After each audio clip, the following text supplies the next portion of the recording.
It's super small, dude. It's like a closet. Bam, we're live. And I see that's the router behind you. That's the whole setup. That thing keeps us going. And then what you can't see is my dog down here sleeping. Ladies and gentlemen, when you come on the podcast, that is the room you want to be in the room with the router. Steve Bart from Delaware. It's funny. Delaware is like an imaginary place to me. It's like I read about it in the history books when I was in high school and then forgot about it. A lot of people think it's like the capital of Rhode Island, but it's actually its own state. Let me see if I know the capital of Delaware. I used to know that shit.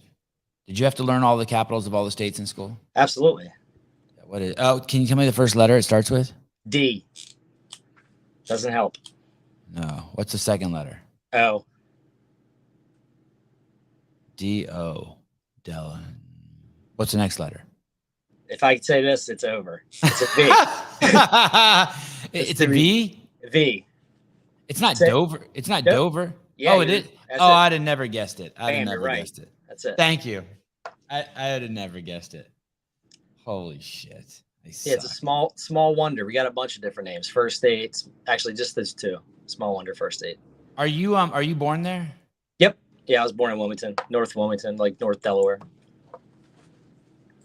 In your very where is it? I know I pulled it up. Where the hell is it?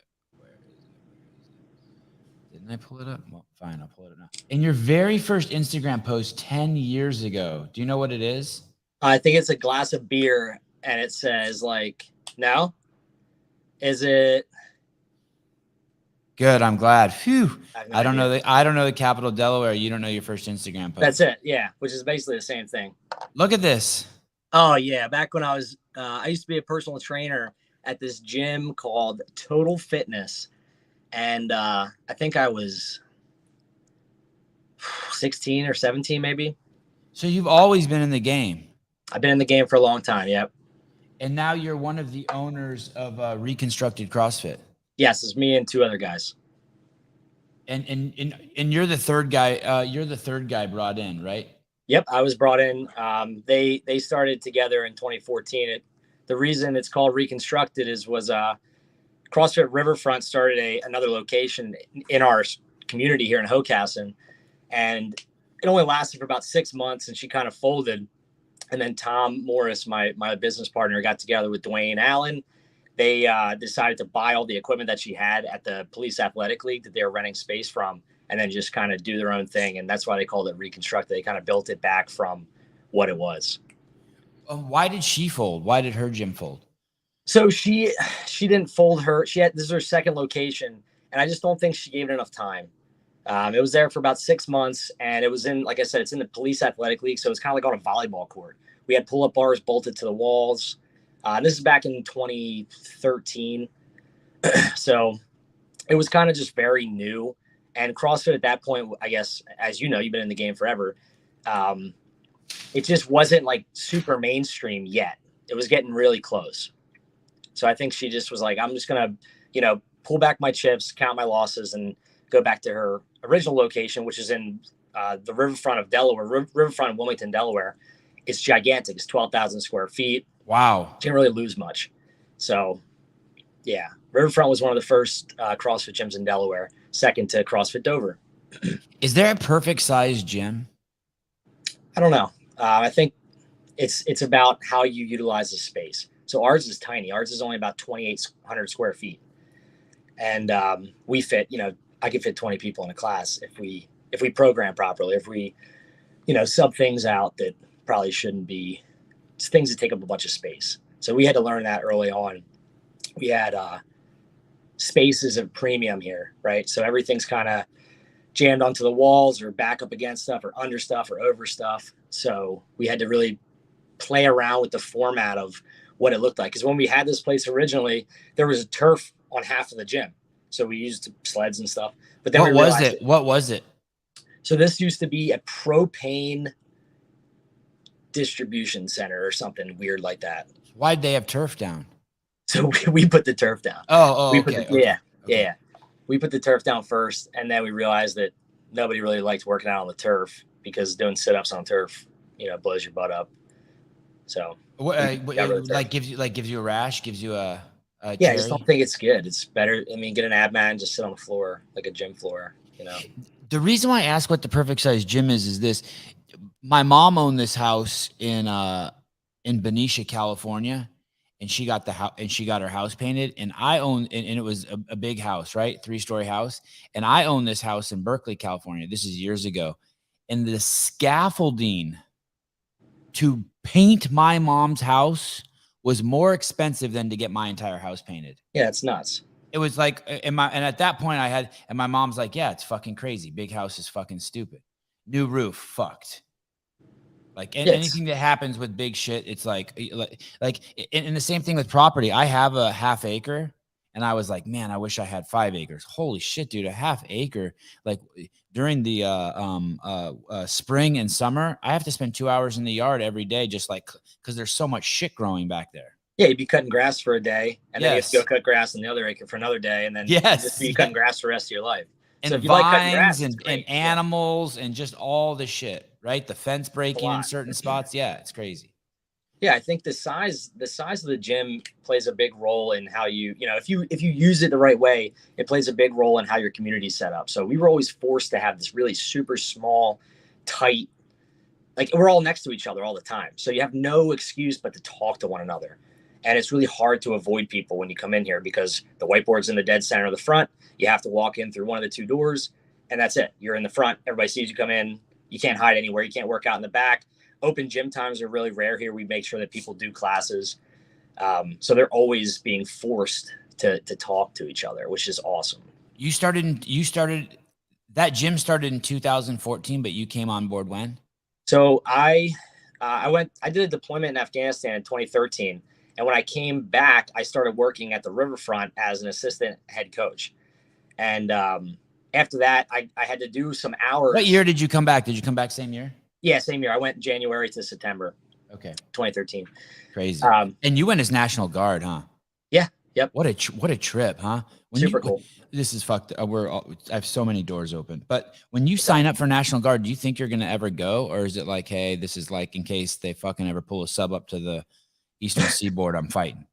So I tried college and I sucked at it. So I came back to Delaware. I went to college. Me too, but there were so many cool kids there. I met so many friends and girls. They should just stop the teaching part and just let us just go party for a couple of years. Yeah, and play. We should just exercise and part. Yeah, the schooling should be so little. But anyway, Absolutely. Go on. But so I went to Monmouth University for a year, and I came back to Delaware, and I sucked at school here. I was doing serving jobs and picking up personal training stuff when I could. And then I talked to a buddy who his dad was really good friends with this colonel back then in the Delaware Guard. And he's like, you should come join the military. I said, all right, cool. I want to be a sniper. I want to be a infantry sniper. He's like, I got the perfect job for you. Military police. I'm 18. I don't know what the hell that means. It's not, you're not a sniper. You're in the MP company. You're not doing that at all. Those are always the bad guys in the movies. Absolutely. Yeah. Sorry. 1 second, Steve. Caleb, can you be shown? Yeah. I just want you to meet Caleb. He's deployed right now. Caleb. Hey, what's up, Caleb? Sick mustache. Thanks, Steve. Nice to meet you. All right. So don't be surprised if you see Caleb pop in. When you said the military police is not sniper, Caleb almost fell out of his chair laughing. Dude, I felt like an idiot too, because I got there and I'm this 18 and a half year old kid, and I walk in. I was like, hey, is this the military police? They're like, who the fuck are you? Like, I don't know. I guess I'm not in the right spot. So, but, fast forward to our deployment. We had a really awesome deployment. We did personal security. By the way, that makes me happy. Yeah, it's super cool. That they still do that. Like, the military should not be an easy place. It shouldn't be like you walk in and they're like, hey, how are you? Welcome. There should be some constructive hazing. There should be some like test of character. I'm perfectly okay with who the fuck are you. Yeah. And that I can't say that doesn't happen all the time. It definitely does when we get new guys to come in the unit. I'm sure every unit's the same. If you're the new guy, you're probably going to get fucked with a little bit. Because then once you're inside, you value it. You earned your way. Right. It took me 2 years working at CrossFit before I could be friends with Dave. He hazed the shit out of me. I've been doing CrossFit for 15 One time years. we pulled into a parking lot at a fucking hotel, and he parked so fucking close to me on purpose. We pulled up. We weren't friends. We'd been working a long time. I knew he fucking hated me. He pulled up so close to me with his passenger side door while I was in my driver's door that I couldn't get out. And like, and like, I've never known any mill guys. And I rolled down my window. I'm like, hey, dude, you parked so close to me. I can't get out of my car. And he ignores me and gets out and walks into the hotel. He was testing you. Yeah. I'm like, the little Berkeley hippie's like, you fucking asshole. That's all right. But yeah, it was all right. It fucking made me better. It took me a long time to develop the relationship. It made me fucking better. Absolutely. I'm so glad he gave me the opportunity. It was a sign of actually respect. Hey, I'm going to go out of my way to test you. He had to put effort in to do that to me. Right. Yeah. Anyway, sorry. It just popped in my head. No, it's all good. So you were asking about when the gym started and stuff. So no. Sorry. I want to go back. So when you signed up, did you plan to, did you think you were going to get, did you ever think you deploy? I mean, you ended up in Afghanistan. You signed up at 18 to be a sniper. And then now you end up in Afghanistan because National Guard's just part-time, right? That's what they tell you. Yeah. So that's, you're supposed to do one weekend a month and 2 weeks in the year. But the more you gain rank, the more responsibility you get. So the more problems you deal with. So if I'm a platoon sergeant now, I'm in charge of 50 guys ish. And I get issues nonstop. I get guys texting me on a Monday, on a Tuesday, Wednesday, Thursday, outside of drill weekend. And they're like, hey, my pay didn't come through. My, mom died. My dog isn't going to make it. My grandparents around drill weekend. You want to talk about pandemic, Sevan? That. Grandparents. So that is true. The drill weekend causes grandparents to get sick and die. Yeah, a lot of them, wow. And multiple times. So multiple deaths. They might have. Is there a vaccine for that? Is there an inoculation for that? I don't know, but they definitely voted last election. Yes, but they sure did. Yeah. So no, they they tell you it's a part-time gig, but it ends up being a little bit more sometimes, which is fine because you sign up for it, right? But no, I didn't know what to expect in terms of deployment or anything like that. I heard that, 6 years in, you're going to deploy. That's pretty much what they said. And that was almost close. It was about 4. And how did they know? So you're telling me all National Guardsmen at some point will not deploy? All, most. Oh. Most, yeah. Oh, I had no idea. Yeah, the National Guard are pretty rarely deployed. Obviously, the active duty serves a very important role, and there's units at Fort Bragg that are responding within hours to go to global crisis, like Afghanistan, the withdrawal of Kabul. They were there in hours. But the National Guard has a cycle basically that you would get ready.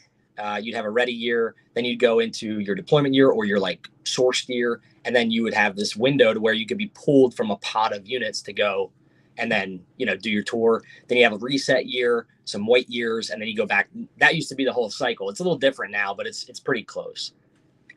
Wow, that's amazing.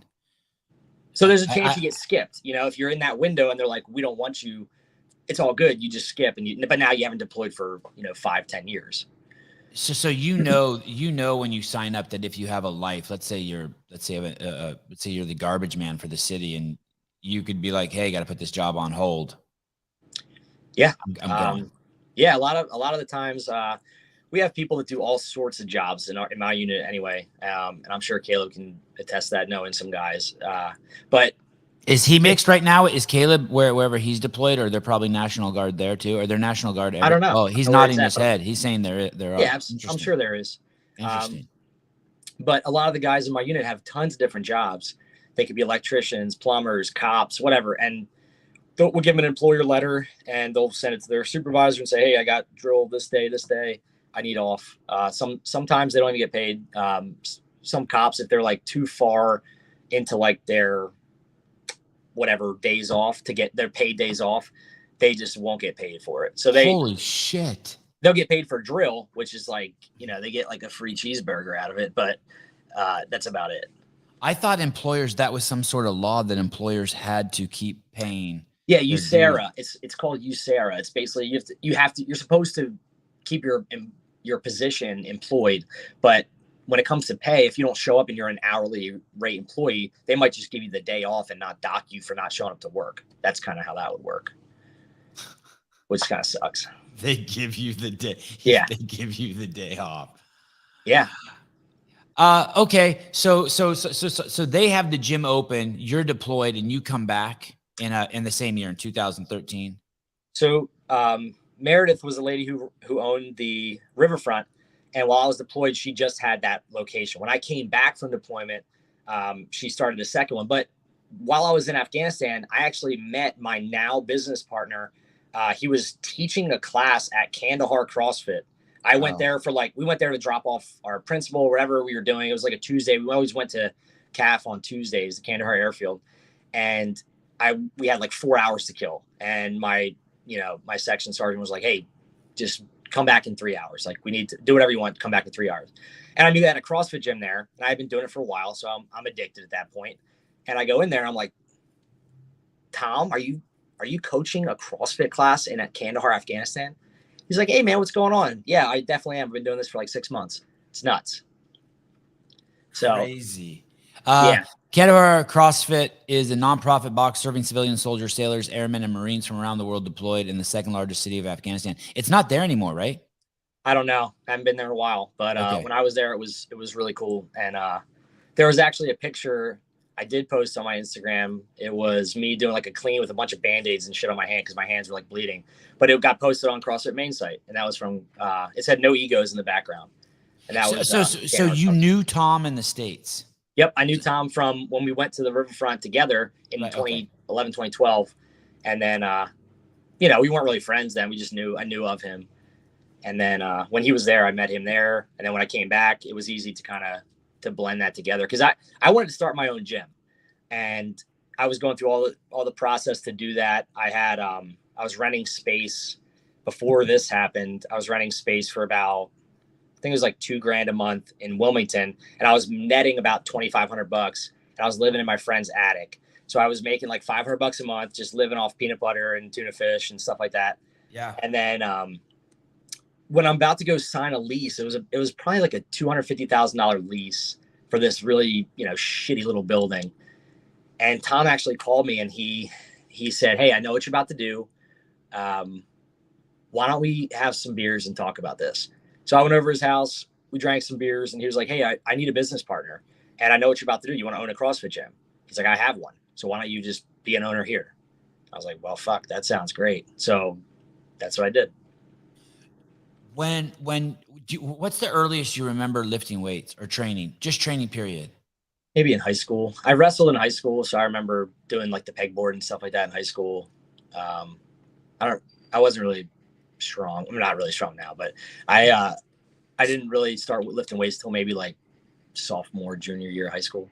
And that was the first time like you ever did like a lat machine or like seated press, or like did you just do all the normal stuff, the bench, the lat machine, the seated press, the fucking skull crushers, all that stuff? Oh, the skull crushers, yeah, absolutely. I'm not as good as Hiller with the skull crusher. I heard he's like a professional skull crusher. He is a professional skull crusher.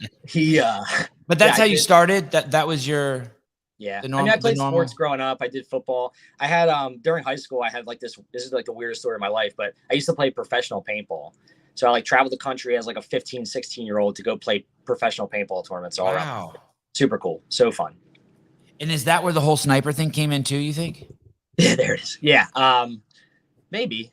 I think it was like a correlation probably. But I had already been playing for a long time, and then I don't know what year is that. That was Avalanche. I don't know. That was a long time ago.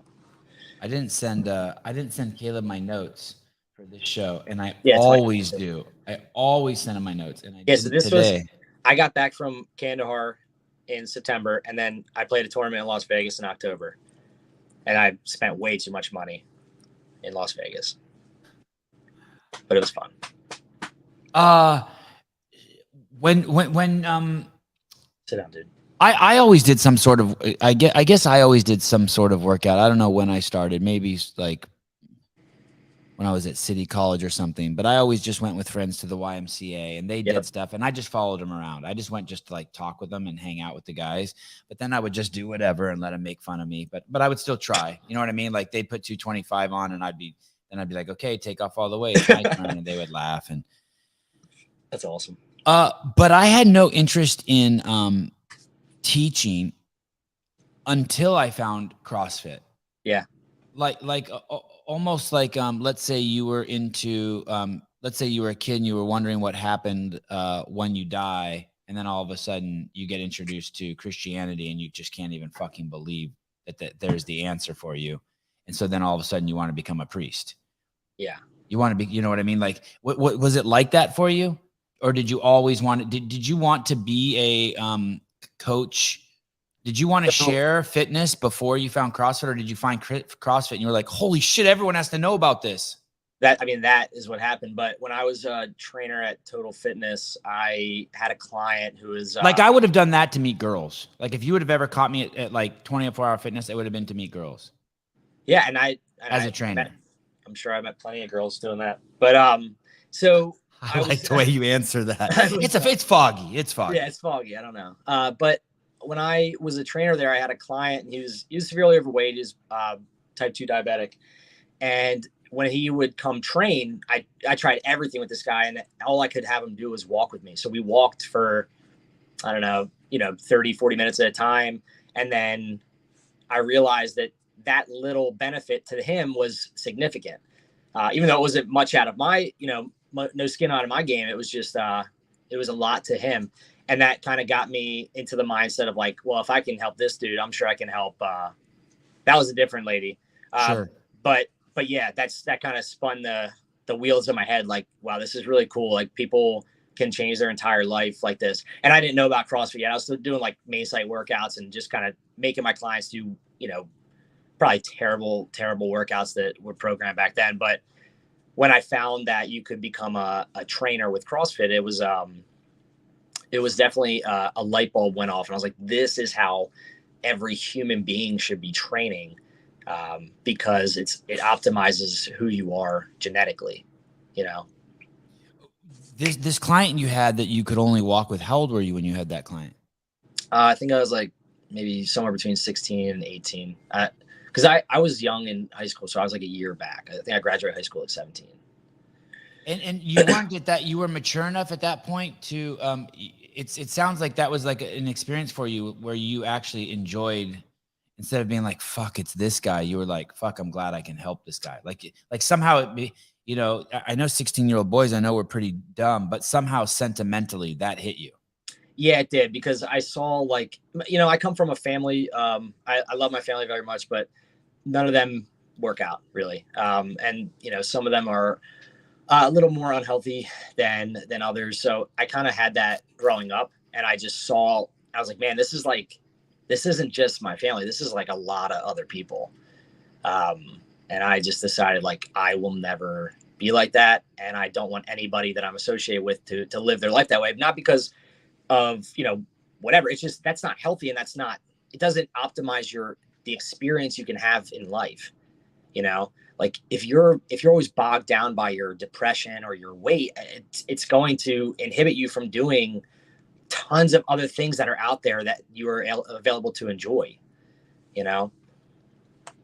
There were these chairs at the amusement park, and I thought that, and I thought the chairs, when I went to the amusement park as a kid, and I'm sure you've seen this too, they would have like a cartoon character with his hand out like this. And if you were taller than his hand, you could go on the ride. So recently I saw a chair at an amusement park and it says, "Do you fit in here?" Oh shit. And I've seen it at this amusement park by my house. We have a boardwalk by my house, like a it's just on the water, and there's the Ferris wheels and all that shit. And I've seen this chair a million times, and I thought it was for kids to sit in, and if the kids were too small in the chair, they couldn't go on the ride. Well, yet a couple of days ago I was talking to someone on the phone and they were telling me about the chair, and I'm like, "Oh yeah, you've seen that?" And they're like, "Yeah, dude, that's if you're too fat." Yeah. I thought it was, they now have a fucking chair that if you can't fit in, you can't go on the ride. It's like a fat test chair. Yeah, it sucks. And I mean, I'm not the tallest person, and my fiance will tell you that I'm 5'6", but I'll argue with her until we die that I'm 5'7". Right. I had a really tough time. But you won't go near a tape measure. Absolutely not. No, and I'll always wear running shoes because they give you a little more loft. But the same thing as being a short kid is that sucked when you're looking at the sign. And that's something that, you're going to grow up, kid. Like, you'll be fine.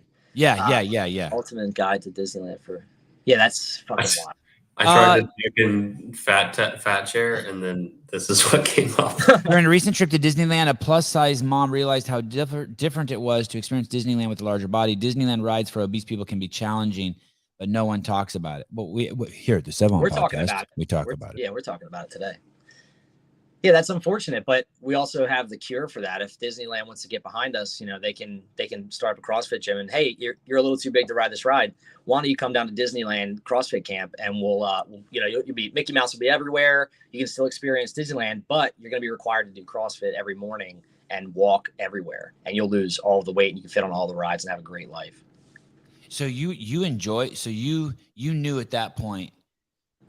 It's a pretty early age. Were you concerned at that age already that your parents might die because of their health, or not your parents, but your family members? Were you like, no, they're not, okay. My mom and dad aren't, they take care of themselves. I was more like my extended family. Yeah. But no, my dad played hockey. He was actually from California and San Jose area. And he would play hockey. He still plays hockey now. He's, almost, I think he just turned 60, but wow, he's, okay. But he had both his knees replaced, and he drinks soda, and I try to tell him to stop. He doesn't listen to me. But my mom walks everywhere. They're still doing something active. They're just not doing this. But but at a young age, so that's kind of where maybe you get the bug already. Yeah, because I saw it at home or at family gatherings or events or whatever, Thanksgiving, Christmas, and then it made me like think differently when I went into a Walmart or the Acme, and then I'm looking around like, oh, there's a lot of people that need help like this, and they won't ever ask you for it. Do you ever approach those people? Have you ever gone up to someone who's like just fucking way unhealthy and been like, yo, come to my gym, I'll hook you up. Let's party. I have before, or I'll go like second hand to somebody like, hey, I know you got that buddy. Why don't you just drag that dude into class? Or like, your mom needs to come in here. Yeah. Just things like that. But I've only had I can count on my hand how many times I've walked up to a stranger and said, hey, how you doing? My name's Steve. I own CrossFit Reconstructed down the street, and right down the street in the supermarket. And they're like, great, that's awesome. So I would love for you to come do a class. And they're like, well, I can't do that. And then I go into like a whole spiel of, well, yes, you can, kind of thing. But I don't know if this is appropriate, but it has never stopped me before. I would challenge every fucking. And I'm open to being way off base. I would challenge every fucking gym owner. That's what you do. Yeah, I mean, right? Walk up to someone at least once a week. That's 52 people a year. Yeah, who's 100 pounds overweight, and offer your services. Be like, hey man, I feel you. I think you're on, like, just give them the hard talk. I suspect you're on medications. I can help you get off that shit. I mean, I just have seen Greg do it so many times, and you guys have that cure. I mean, I always tell this story. I've seen him do it. He walked up to a guy at, who was getting a Coke out of a Coke machine. I've actually seen it happen exactly like this twice. And he said, hey, that shit's going to give you diabetes. And the person's 200 pounds overweight. And both times they looked at him and they go, I already have diabetes. You know what I mean? It's like, oh, fuck. Yeah. And then Greg's like, dude, you got to get into my gym. Yeah. You got, and it's just like, it's uncomfortable as shit, but it's like, you guys are the masters. Yeah. Yeah. And I think it's everybody. Who cares if they say no? It's not like you're like, who cares? Like, it's still your job to fish these people out of it. Like, I don't know if kind of at least to throw them the lifesaver in the deep end and be like, grab on, dude, I'll pull you to the side. That's exactly what it is. Like, you give people choices, right? And they have to decide for themselves. And it's really intimidating for them to take the first step. And then especially, and it's intimidating for you too. As I say it to you, I'm like, fuck, I'm pretty ballsy, but that's hard to go up to someone and basically say, hey, something's wrong with you. Everyone sees something's wrong with you. In today's society, that is like, you're putting a red X on your forehead when you do that, because, okay, I'm going to go out of my way to do something that I know is going to be beneficial for this person, but they're going to take it as offensive. And then it depends on how it's going to turn into something after that. Yeah. And if they can, let their ego slide to the side, or maybe just be vulnerable for 5 minutes, they'll understand that, we are good people. We're trying to help the community. We don't make shit for money in terms of, you know, in the grand scheme of things. There's plenty of other jobs that have. It's 90% help and 10% you're trying to make money, because it takes such courage for you to walk up and say that. Absolutely. Right. But at the same sense, like if I wanted to go get a different But it's job, 100% help humanity. Yeah, and humanity needs CrossFit. But there's plenty of jobs in the market today that you can go get, you know, certified for, or, you know, finish your degree in whatever studies and go get a 6-figure job, but it doesn't help anybody. You know, you can make, you know, 50 grand a year being a head CrossFit coach and change your entire community. Which one do you want to live with? And there's definitely a median between there too, right? There's great gym owners that capitalize on, you know, monetizing their business for sure. But we don't have the backing to fight against, like what Mr. Little Dog said, McDonald's. It's tough to fight against a big corporation that just blasts TV every 5 minutes. Hey, these cheeseburgers are amazing. These are great. These are good for you. You're going to love it. And I could say the same thing about CrossFit. Come here. Your endorphins will go away. You'll be going crazy. You'll love this shit. It's so fun. There's really nice people here. And the connections you make are good for your life. There's cops, there's firefighters, there's teachers, there's lawyers, nurses, whatever. They're good people. You get to be surrounded by them just for walking in the door. Yeah. Steve Bart, coach at Reconstructed, CrossFit owner. There is a restaurant someone sent me a picture of recently in Las Vegas on the Strip, and it says if you weigh 350 pounds, you get to eat here for free. And then 2 weeks later, I had a dude on the podcast who said he went to that restaurant. When he got on the scale there, he weighed 450, and it fucked him up, right? He was like, maybe it was Dan Beeler. I can't remember, but he said it fucked him up. It was like, oh, shit. And that could be another thing. A sign in front of your CrossFit gym, weigh 350 pounds, come in and start working out for free. Like, fuck you. They're giving away food. Isn't it amazing? Imagine, like, I was just thinking about a brothel, and then it kind of like went down. It also slippery slope. But like, first of all, how does a brothel advertise for employees? But that should be a whole show. I don't know. But just think, like, instead of a place where it's like, hey, come work on yourself.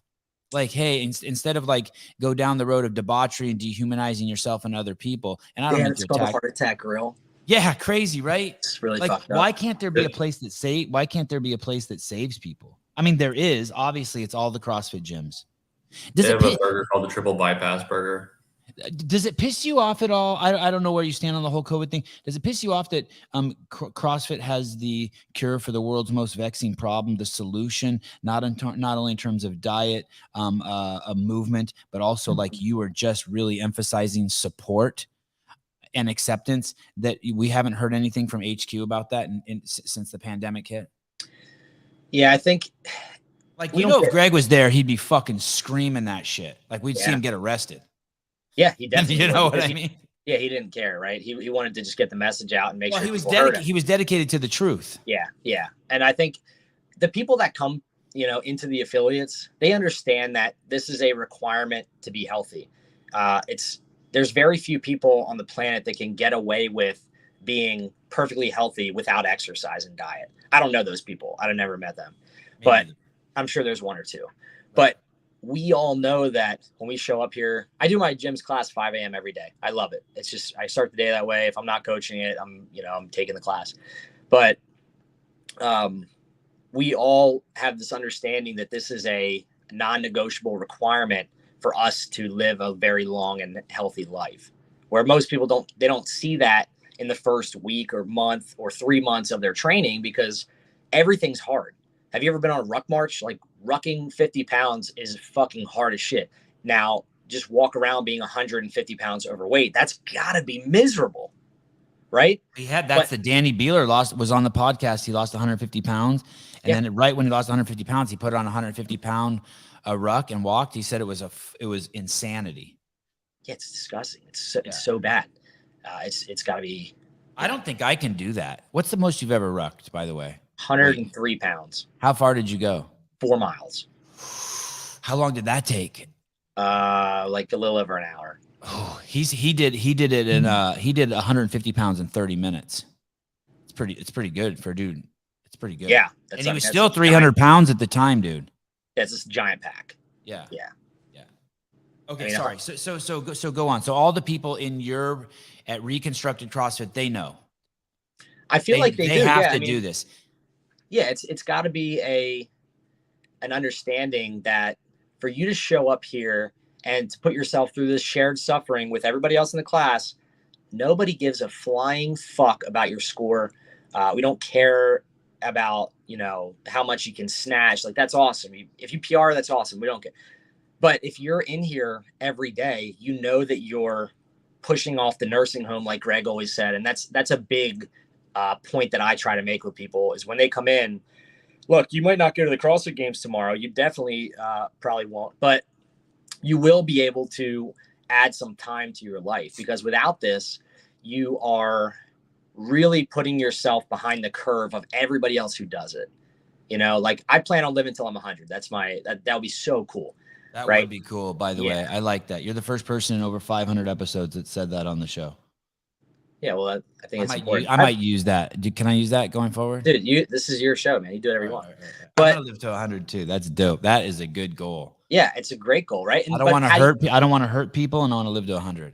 So then if somebody comes to you with a goal like that, what is your answer? Well, hey, try to avoid drinking every weekend. Try to avoid cigarettes. Try to avoid drugs. Try to avoid crazy things that, are going to take time away from that goal. And then what do you add in? You add in, really good, clean food that you're either killing yourself or you're getting from the market that doesn't have a ton of ingredients or zero. And then you're training 4 or 5 times a week. Your body needs rest for sure. The old CrossFit model was great. 3 on, 1 off. I think that was one of the best things that people could ever learn from that is you do need a day of rest, but the days that you're training, you better be fucking training. You're only here for an hour. What are you doing for the rest of the day? Right. You're not sleeping for 8 because nobody does that. But that's really important too. If you want to live long, a lot of people's sleep sucks. And if you're going to spend 1 hour of your day training and only 6 hours of your day sleeping, what are you doing with the rest of it? Right. There's a lot of other time in there that could be either really detrimental to your goal of 100 or really impactful for it. A lot of people that sit down all day, they could be standing up, they could be walking around, they could be doing push-ups and burpees and on the hour. I had a friend, Josh Reed. He was a coach at the CrossFit Riverfront that I was talking about, and he stopped doing CrossFit. He stopped doing it, and he had a job that took him from 9 to 5 every day, but he had to do it from home because of COVID. So every hour on the hour, he'd do 15 burpees, 15 push-ups, and 15 like air squats or something. And he's like, I lost 50 pounds. All my COVID sad weight, it's gone just from doing that. Right. You don't need to go nuts, but you got to do something. Hey, dude, have you ever known any have you ever known any professional fighters? No. There's a guy at my jiu-jitsu gym who has a fight this weekend, but he's not a professional, but he's really cool and awesome. They do this thing, like you'll just be standing with them, like the Robert Guerrero, the Ghost. Whenever I've hung out with him a few times through Dave Castro, and you'll just be sitting around in a circle, and he'll just be like this, and you're just talking, and you're talking about like kids, or it's just what he does. So you're talking to him, and all of a sudden he'll just be like, "Hey, he's just in the zone." Yeah, it's what he does.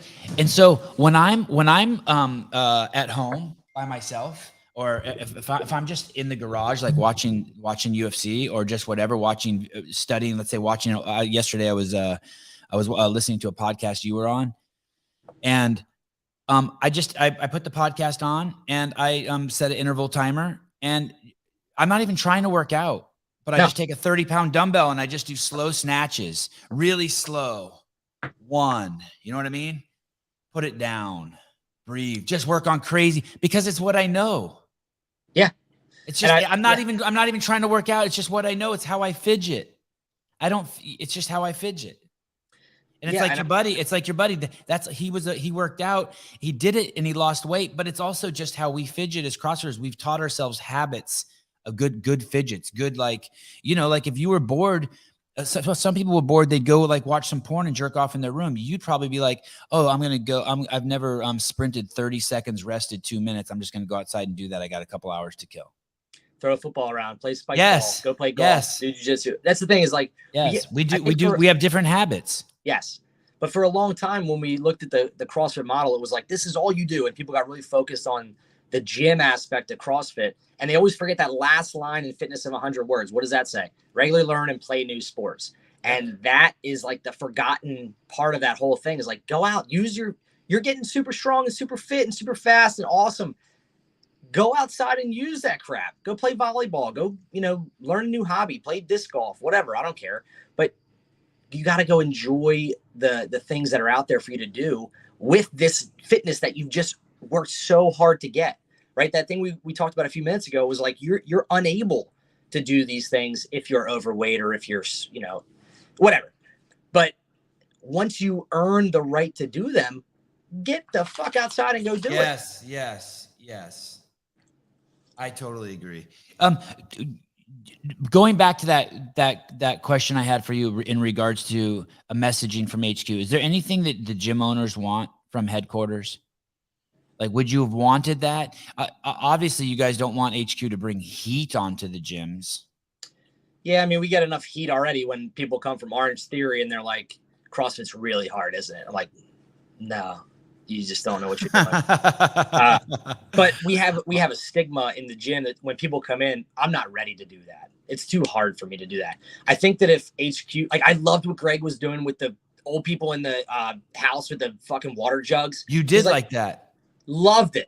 Okay. Loved it. Because if I show that to like my friend's grandfather and he's like, well, hey, I used to play rugby when I was 18. Like, cool. Then you probably have some muscles that are waiting to get worked up and, let's go do something. And they're always like, well, I can't deadlift a barbell. Like, no shit. You don't need a barbell. You need a can of, tuna or something. Just put it over your head. Do something that's a little bit more challenging than just existing in life. Right. So what you would like from CrossFit is resources or media that showcases the ability for everyone to do CrossFit. Dude, what I want to see as a specific example is a video that would show somebody like me going up to somebody in a supermarket and have the whole interaction from like that. Oh, shit. To like, they can do a push-up now, right? Hey, what does that look like? All right, so we just met. You feel weird. I feel weird. But you come into the gym. I high-five you. You're awesome. You come in. You meet 5 people. And then you come back the next day, and they all remember your name. And then you come in. You instead of getting on the bike today, you did the 400-meter, but you walked in. You like that's a fucking giant win for you. And then a couple minutes later, it flips to a video of you, learning how to do a dumbbell snatch. You're actually doing a burpee off of the box, and you're on the ground now, and you can get yourself off the ground. And then fast forward, boom, you just knocked out a push-up. You're fucking amazing, right? I don't need to get that lady to like fast forward all the way till she can do like 30 unbroken ring muscle ups. Right. I just need to make sure that we prove that this training methodology gets you back to being a formidable human being in the world, right? Your ability to do things is increased by your skills that you learn and develop here. You're pushing away the day when you can't wipe your own ass. Yes, you're fighting that away. That should be your fight all the time. Ben Bergeron has like my favorite quote of all time. It was a distant. I'm sorry, I'm gonna fuck this up. It was a distant goal on a very narrow horizon or something like that. Right? Yeah. It's just a slow trajectory on a distant horizon. That's what it was. Yeah. And that to me, as when I was like young, mid-20s, I loved the competition aspect, and I still do. I love watching it. It's so fun to see. These athletes are unbelievable. But for me personally, I got to a point where I was like, nah, I think I really want to just live till I'm really old and have like an awesome life. I hear it all the time. They're like, man, you fucking play golf every day. You go to jiu-jitsu, you just do CrossFit. Like, that's crazy. How much you have this free time? Like, that's not free time. It's like I blocked that time out to do that stuff. Right. So I want to Taylor, there's no fucking way you're going to do that, you pussy. You're not going to. He will 100% do that. He's not going to do it. He's got balls. Hey, if I'm HQ and I just heard that idea, so let's say I just heard that idea and I was running the media department, I would immediately call Greg and I'd be like, hey, I need a $50,000 budget. He'd be like, first, fine, no problem. And then I would immediately make a challenge to all fucking CrossFit gym owners. I'd say, I'll pay any of you $1,000 for a 5-minute video of showing you going to someone who's large bodied and being like, hey, come to my gym, and then show them just the first day in their gym. That's all I would ask.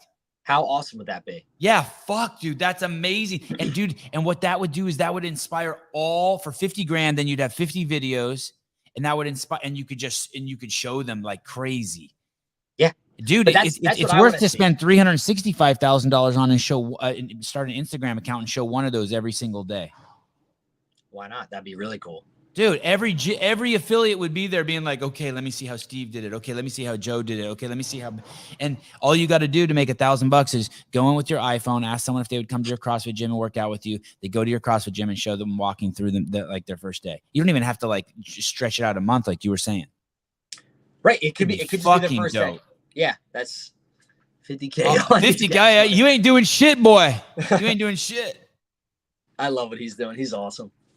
No, I think that would be really cool to see people actually, show the actual vulnerability of what it is to be maybe a suppressed version of yourself, right? Because under all that fat or all that whatever is somebody that wants to perform and that's what we do. That is. Dude, when I'm 10 pounds lighter, fucking muscle ups start just raining off. You're flying around. Everything. Yeah. I start the whole landscape of the world changes for me.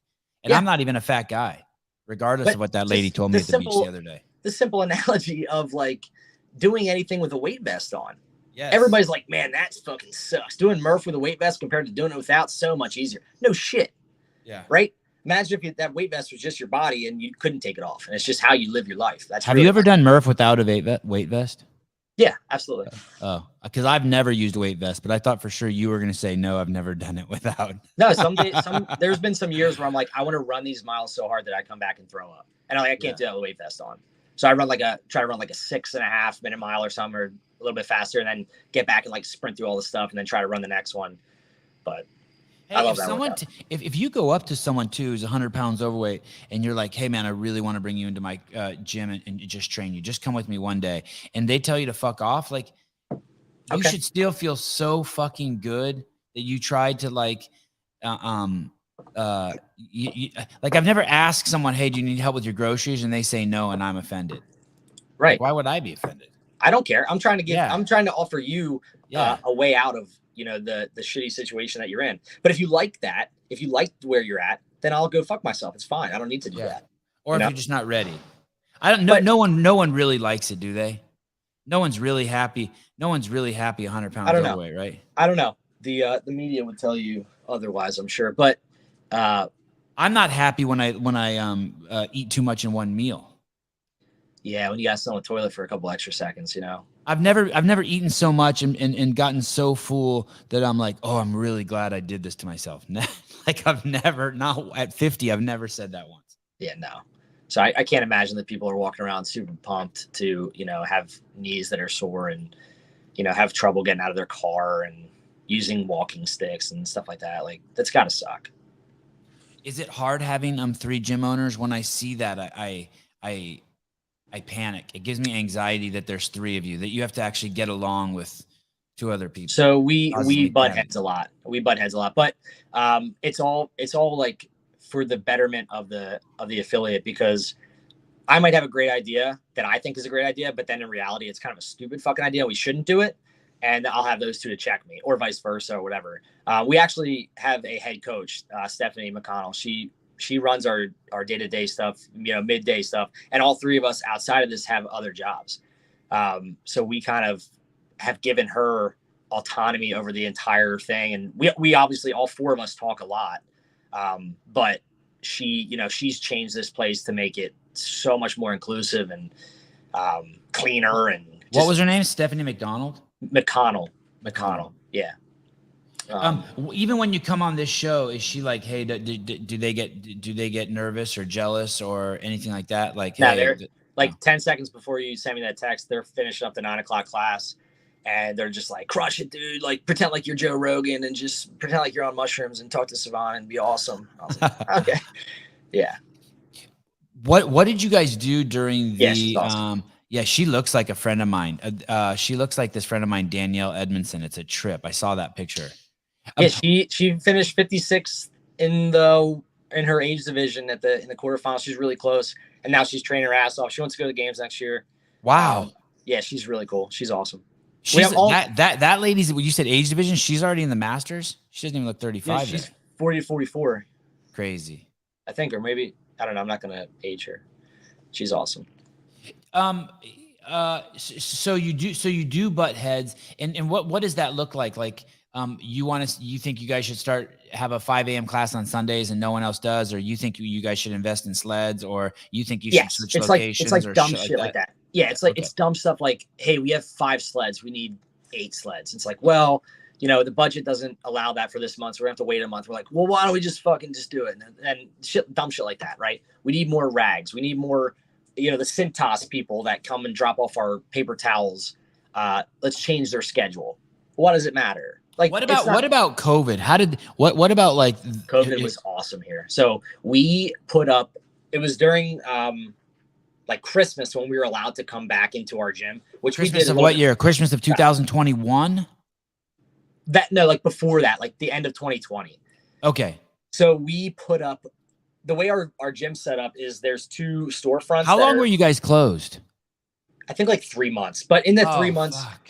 Yeah, we kind of painted the whole thing over again. Like we used it to our advantage. Okay. Cool landlord? Not really, but okay. Yeah, it's a different landlord now. So I think it's like his son or something. I don't know if he died or what, but it's a different person now, and they're actually really good. The old one was kind of weird, but we put up wrapping paper all over the front windows. So it was like, oh, it's just Christmas, we're decorating, and like inside we just did CrossFit. Oh, so it was kind of like a speakeasy almost. Okay. I don't know if I'm gonna get in trouble for saying that. Because that could have been. I love that comparison. That could have been. I'm picturing like, what if you had a gym owner who was like, hey, no one can come in here unless they're vaccinated, and then you had another gym owner who was the exact opposite, is like, hey, I don't want anyone who's vaccinated. Like that shit could have happened. Yeah, and it could have gotten squirrely. Yeah, and earlier on, like we were on the team. It's like, hey, if you have COVID, like just don't come to the gym. I don't care if you're vaxxed or not. Like, just don't tell me. Whatever it is. Like most people were advocating you should get it. Some other people were like, you shouldn't. But then it was, look, I don't care. If you're gonna come in here, just do CrossFit and then go home. If you have COVID, don't do CrossFit. Go somewhere else. Do CrossFit at home. Katie. She's awesome. Steve dropped in. Say that again. She's from CrossFit Hard Knocks down in Kentucky. I went there for Army school, and I worked out there every morning. They're like the nicest people in the world. So, in all 3 of you saw eye to eye on that, like a kind of a don't ask, don't tell policy. Hey, we're not going down that road. This is a place to work out. Like, fuck you if you are. Fuck you if you're not. Like, just come in here and do I don't want to. I'm not going to talk politics at dinner. Well, maybe with you if I get to go have dinner with you, but right. I'm not going to have politics, at the whiteboard. Because these people got enough stress outside. They maybe have some family members that are, suffering, whatever. When they come here, we're here to do the WOD. We're going to do the workout, and then we're going to go home. And if you want to text me offline, you have my number. Please do it. But when we come in here, let's just talk about thrusters and pull-ups, right? Did you lose any clients? Oh, yeah. Because you wanted it to just be a place to work out? And so there was, when we opened back up, there was people that were like, just cancel my membership. I don't want to come back. It's not safe for me. Things like that, right? And I was like, you know what? No problem. When you're ready to come back, we'll be here. There's a couple of people that are still not back, and I don't think they're exercising at all from that point. And that might be like a handful. The majority of people came back after a few months, and luckily we had enough money to continue to pay staff, to continue to pay, ourselves. And we got really lucky, I think. So, and we have awesome members who stayed on board paying their memberships to help us pay for all that stuff. Right.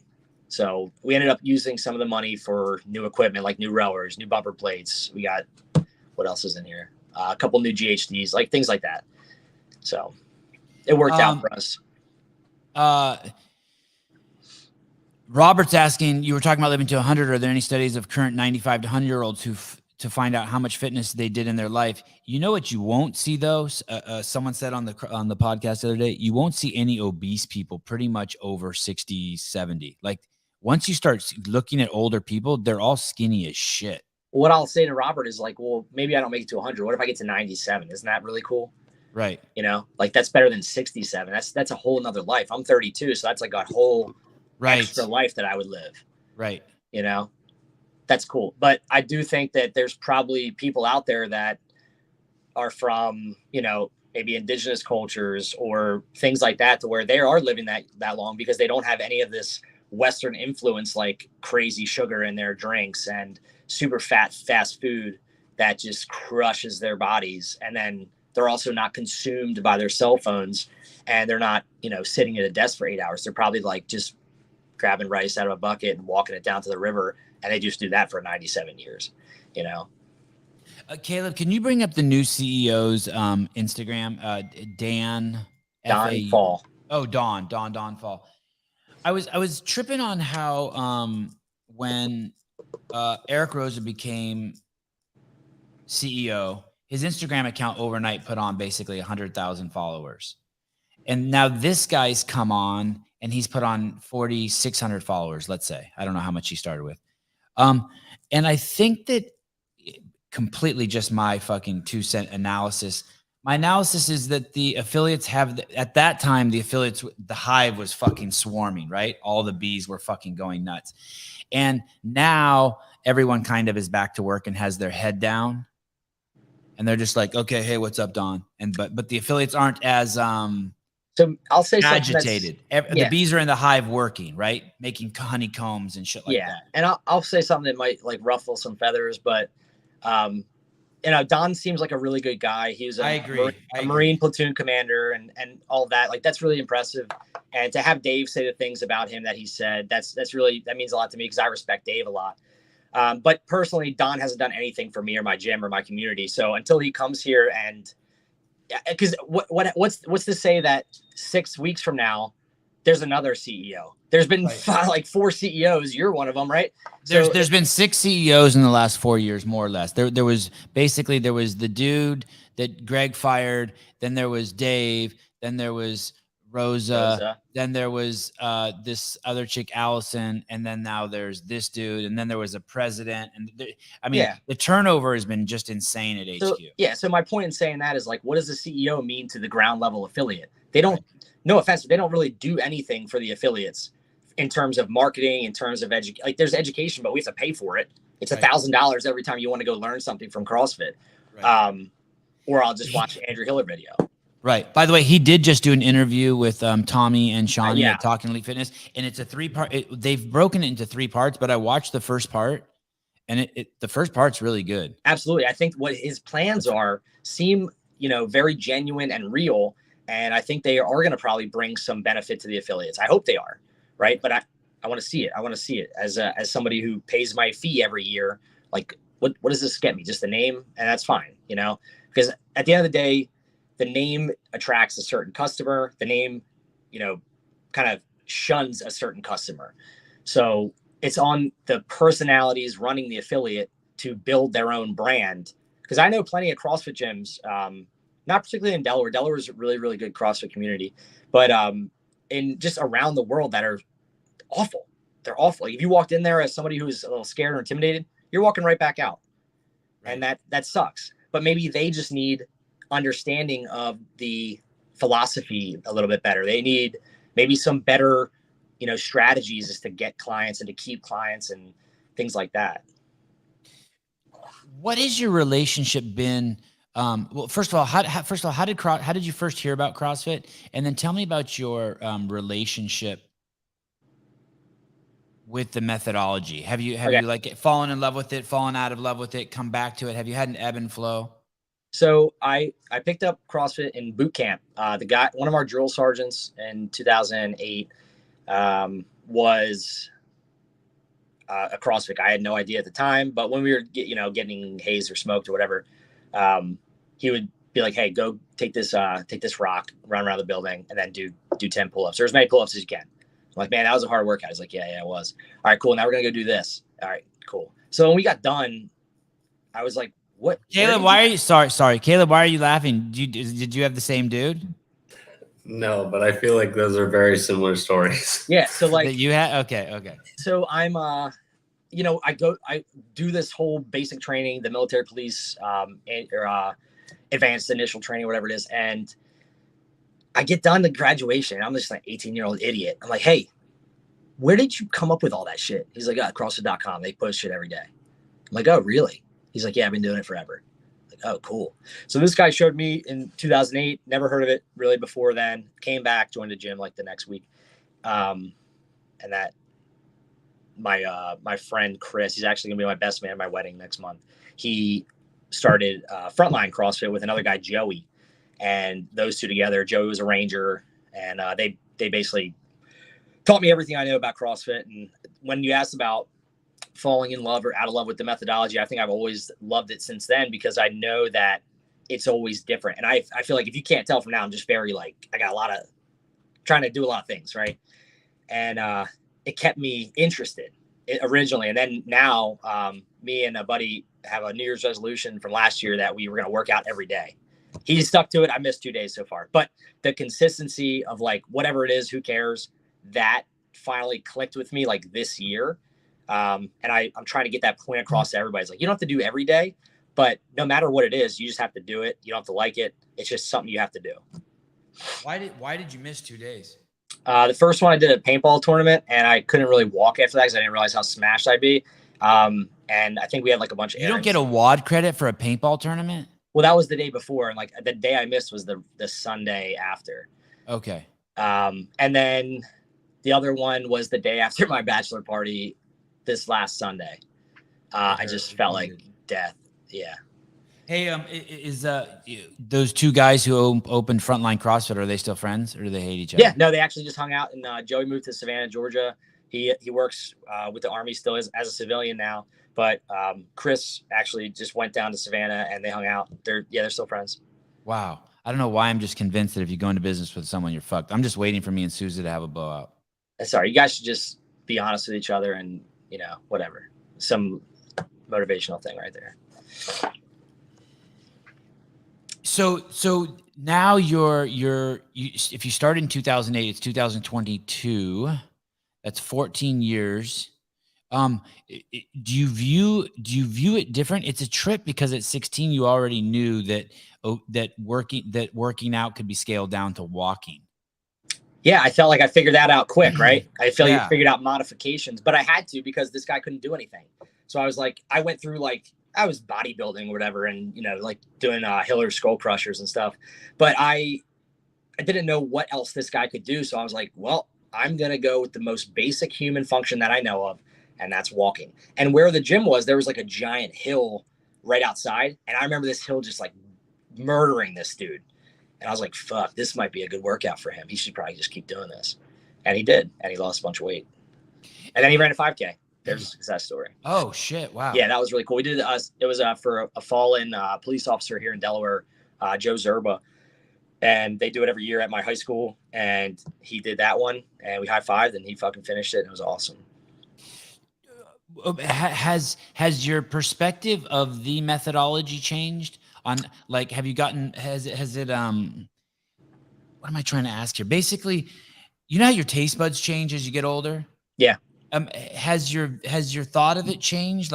What you're truly holding? Maybe in the early years you thought you were holding a hammer, and now you look at it and it's also a sponge, and you're like, wow. Yeah, I mean, when I looked at it from a competition aspect, I would always be trying to get stronger and faster and better at gymnastics and stuff, right? But once I stepped a little further away from that, I still I'm going to do the open probably forever until the open's done, which I hope is never. But the games this year was a really good refresher for some people, I think, to realize hey, we don't need a barbell every freaking day. We don't need to be, maxing out our snatches and doing crazy things. It's very simple, right? Take this sandbag, put it on your shoulder. Who can do the most? Oh, that's really cool. That was my favorite event of the whole games. But in terms of the methodology itself, the pirouette is something that was cool. That people who can get inverted can spend 5 minutes practicing in their affiliate. We all came back in here and tried the jump rope thing the next day. Yeah. Oh shit, I haven't done this since I was 10. Right. Maybe I should I'm not going to practice that, but I'll try it again. Right. But as far as the methodology goes, I do think it's changed a few times because I think it matters who's programming it. And from my understanding, I think it's Austin Malleolo and James Hobart now. doing whatever the day-to-day CrossFit.com stuff is. But the most programmed workout of all time in CrossFit, I'm pretty sure, is a 5K run. And I could be wrong, but I know Hiller will probably be like, you're an idiot, or that's right. But I think most people join CrossFit because they avoid running, not knowing that we run too. We do a lot of other things. So I think the methodology has always been just enough variance for me to stay super engaged. I've done this since 2008. There was never a break where I stopped doing CrossFit. I did triathlon a couple times, but I still would do our class workouts and stuff to prep outside of like the swim, bike, run stuff. And then I'm training for a jiu-jitsu competition. I still do the 5 a.m. workouts, and I do jiu-jitsu on the side. Like it should just be part of your daily routine now. Right. And that's what a lot of people fail to understand about what we do. It doesn't matter what it is. It's fitness on the board. We're just going to go do fitness. Right. The name itself just it has added a negative connotation, which sucks because it's so good for you. Just a little bit of this is so good for you. Yeah. And the people are amazing. The people, to be surrounded by like-minded people who just want to improve their lives. Oh, here we go. Wow. Boom. Wow. Yeah. So that's between 2008 and 2013. Interesting. By the way, I think Hobart and Malleolo do the program that you have to pay for as an affiliate, but the programming is, as far as I know, has been the same guy since almost as long as when I first got there, it was Greg and Lauren, and then it was Tony Budding, and then after that, it was this other guy who never wants his name told, and he's been doing it ever since. But he's awesome, he's very close with Hobart. Him and Hobart are very close. Well, he's awesome, whoever he is. Yeah, but I don't think anyone even knows his name, even though he's probably one of the most knowledgeable people in the world about CrossFit. Kind of weird. Rich Bronin, got it. No.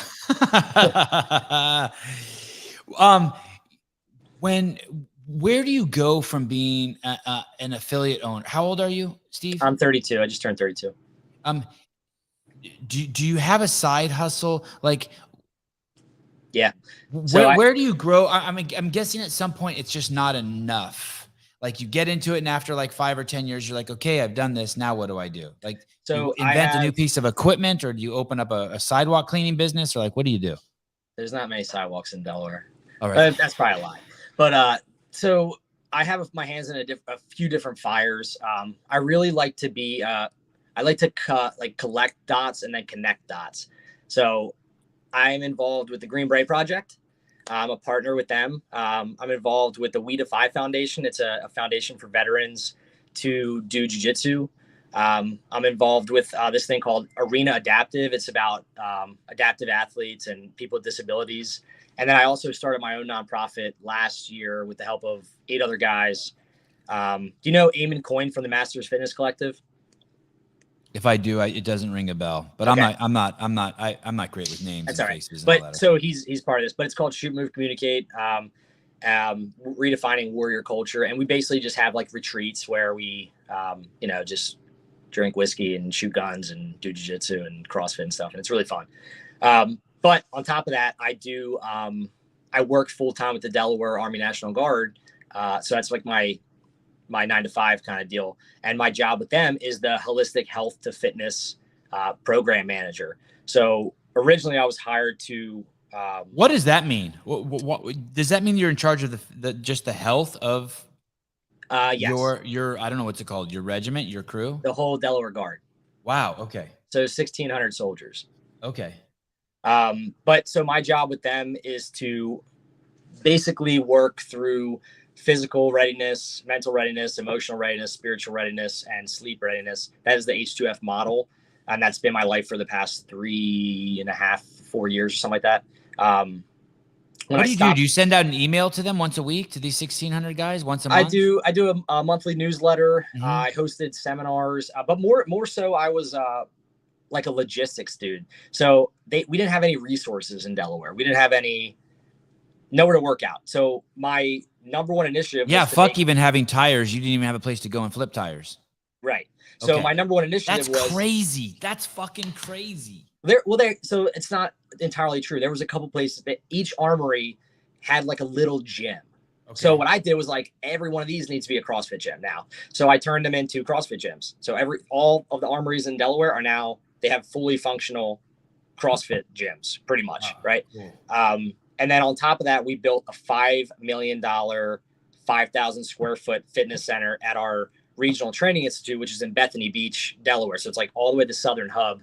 And that is going to be fucking awesome. So like we have the recruit sustainment program. It's like new kids going into boot camp. They have to come through this area here. And for them to see that and to like get to exercise in there, hopefully that just like sparks some good stuff with them. And there's a lot of cool initiatives that we've done with that. We've gotten You're an insane ambassador for CrossFit. You're an amazing ambassador, because I'm guessing I see you up there in front of these 1,600 guys being like, hey, guys, this is the training center. Today, we're going to do this. This is a modified version of something I got from CrossFit. So and everyone's like, oh, shit, we're doing Cindy. This is a modified version of Cindy. And then they all start doing Cindy. And then you probably say to them, and by the way, if you want to keep doing this, there are local affiliates in your area, or just find your local park. Every day. But yeah, so you're a beast. You're a beast. Thanks, brother. So September is National Suicide Awareness Month. And the J9 is like a section in the Guard that basically they deal with alcohol abuse, substance abuse, suicide, crap like that. They asked me if I would be interested in creating a workout for people to do together, like a partner workout. I was like, fuck yeah, I want to do that. So I made 3 different versions. There's a beginner, intermediate, and advanced. And it's just like it's easy stuff, but it's all CrossFit because that shit works for everybody. Soldiers, old people, it doesn't matter. Does Delaware how like CrossFit has like these people that are like reps? Yeah, George Dobbins from CrossFit Dover. He is the man. Okay, he is. Okay, so you're close with him. I know him very. Yeah, he just lives 40 miles away, so we don't hang out all the time. But every time I see him, it's always a high five and a hug and a what's going on. He's a good dude. I have a friend who has a CrossFit gym, and it has, let's say it has 600 members. And I'm like, dude, you're a fucking stud. Holy shit. And he's been doing it forever. And he used to have a bunch of gyms. Now he only has one. Yeah, he's jacked, dude. He's so jacked. Oh, wow. He's awesome, too. He's the nicest guy on the planet. And how this, what's his name? George Dobbins. Dobbins. How big is his territory? He works a lot with the Green Beret Project, and Chuck. But I mean for CrossFit, if he's the whatever they call like the region rep. I don't know. Yeah. I don't know what the region is for him, but I know we hopped on a couple calls within the last year or two, and there was gyms from like Northern PA and Virginia. So it might be like West Virginia, Pennsylvania, New Jersey, Maryland, Delaware. I don't know, something like that. DC. Okay, that's what I'm guessing. That would be a region to me, like the Mid-Atlantic. Okay. But so this friend of mine was like, yeah, but it's crazy. And I said, why? He said, because imagine like in the model he told me was, and maybe I'm messing this up a little bit, but I think the spirit of what I'm saying is right, is that every month you lose 3% of your clientele. So there's a thing called a churn rate that I've learned about. I went to Ben Bergeron's Business of Excellence seminar back in 2015, and he discussed the churn rate. And churn rate is like who comes in, who goes out. So your churn rate needs to be like down to 1. Yeah, that was back then. Was that 2015? Look how young you look. Dude, I was a baby. I didn't know anything. I still don't know much, but I'm learning. But the churn rate is like, hey, we got 2 new members and then we lost 2 old members. But the goal is to keep all the new members and all the old members. So your churn rate should be down to 0 would be a goal, right? But I can imagine that a lot of people struggle with keeping their people engaged because at some point people get bored if they're not getting results. But even though shit happens, life happens, they move. Yeah, absolutely. Right? And it's tough because when you first start, you are crippled sometimes after this. Even if it's just like, hey, let's do 5 rounds of 10 air squats and 10 box push-ups. These guys are smashed, right? But I think that comes down to the development of the coaches that you're putting in front of your workouts and how good or bad they are, right? Because if your coach is like, dude, grab that 45-pound bar, let's do overhead squats, you'll be fine. And this person's like, I don't even know what air squat is. Why would you have them do that? And like triaging new people is something that the level 1 talks about all the time, where it's like when you get, or maybe it's level 2, you got to like see where they are and then figure out what the one maybe 2 things that you can fix right away are, and not really worry about anything else. Like, hey, this guy's heels are coming up. He's not squatting to depth. His shoulders are okay. Let's take the bar off his head. Let's take it off his back. Let's see if he can squat onto a medicine ball. Right.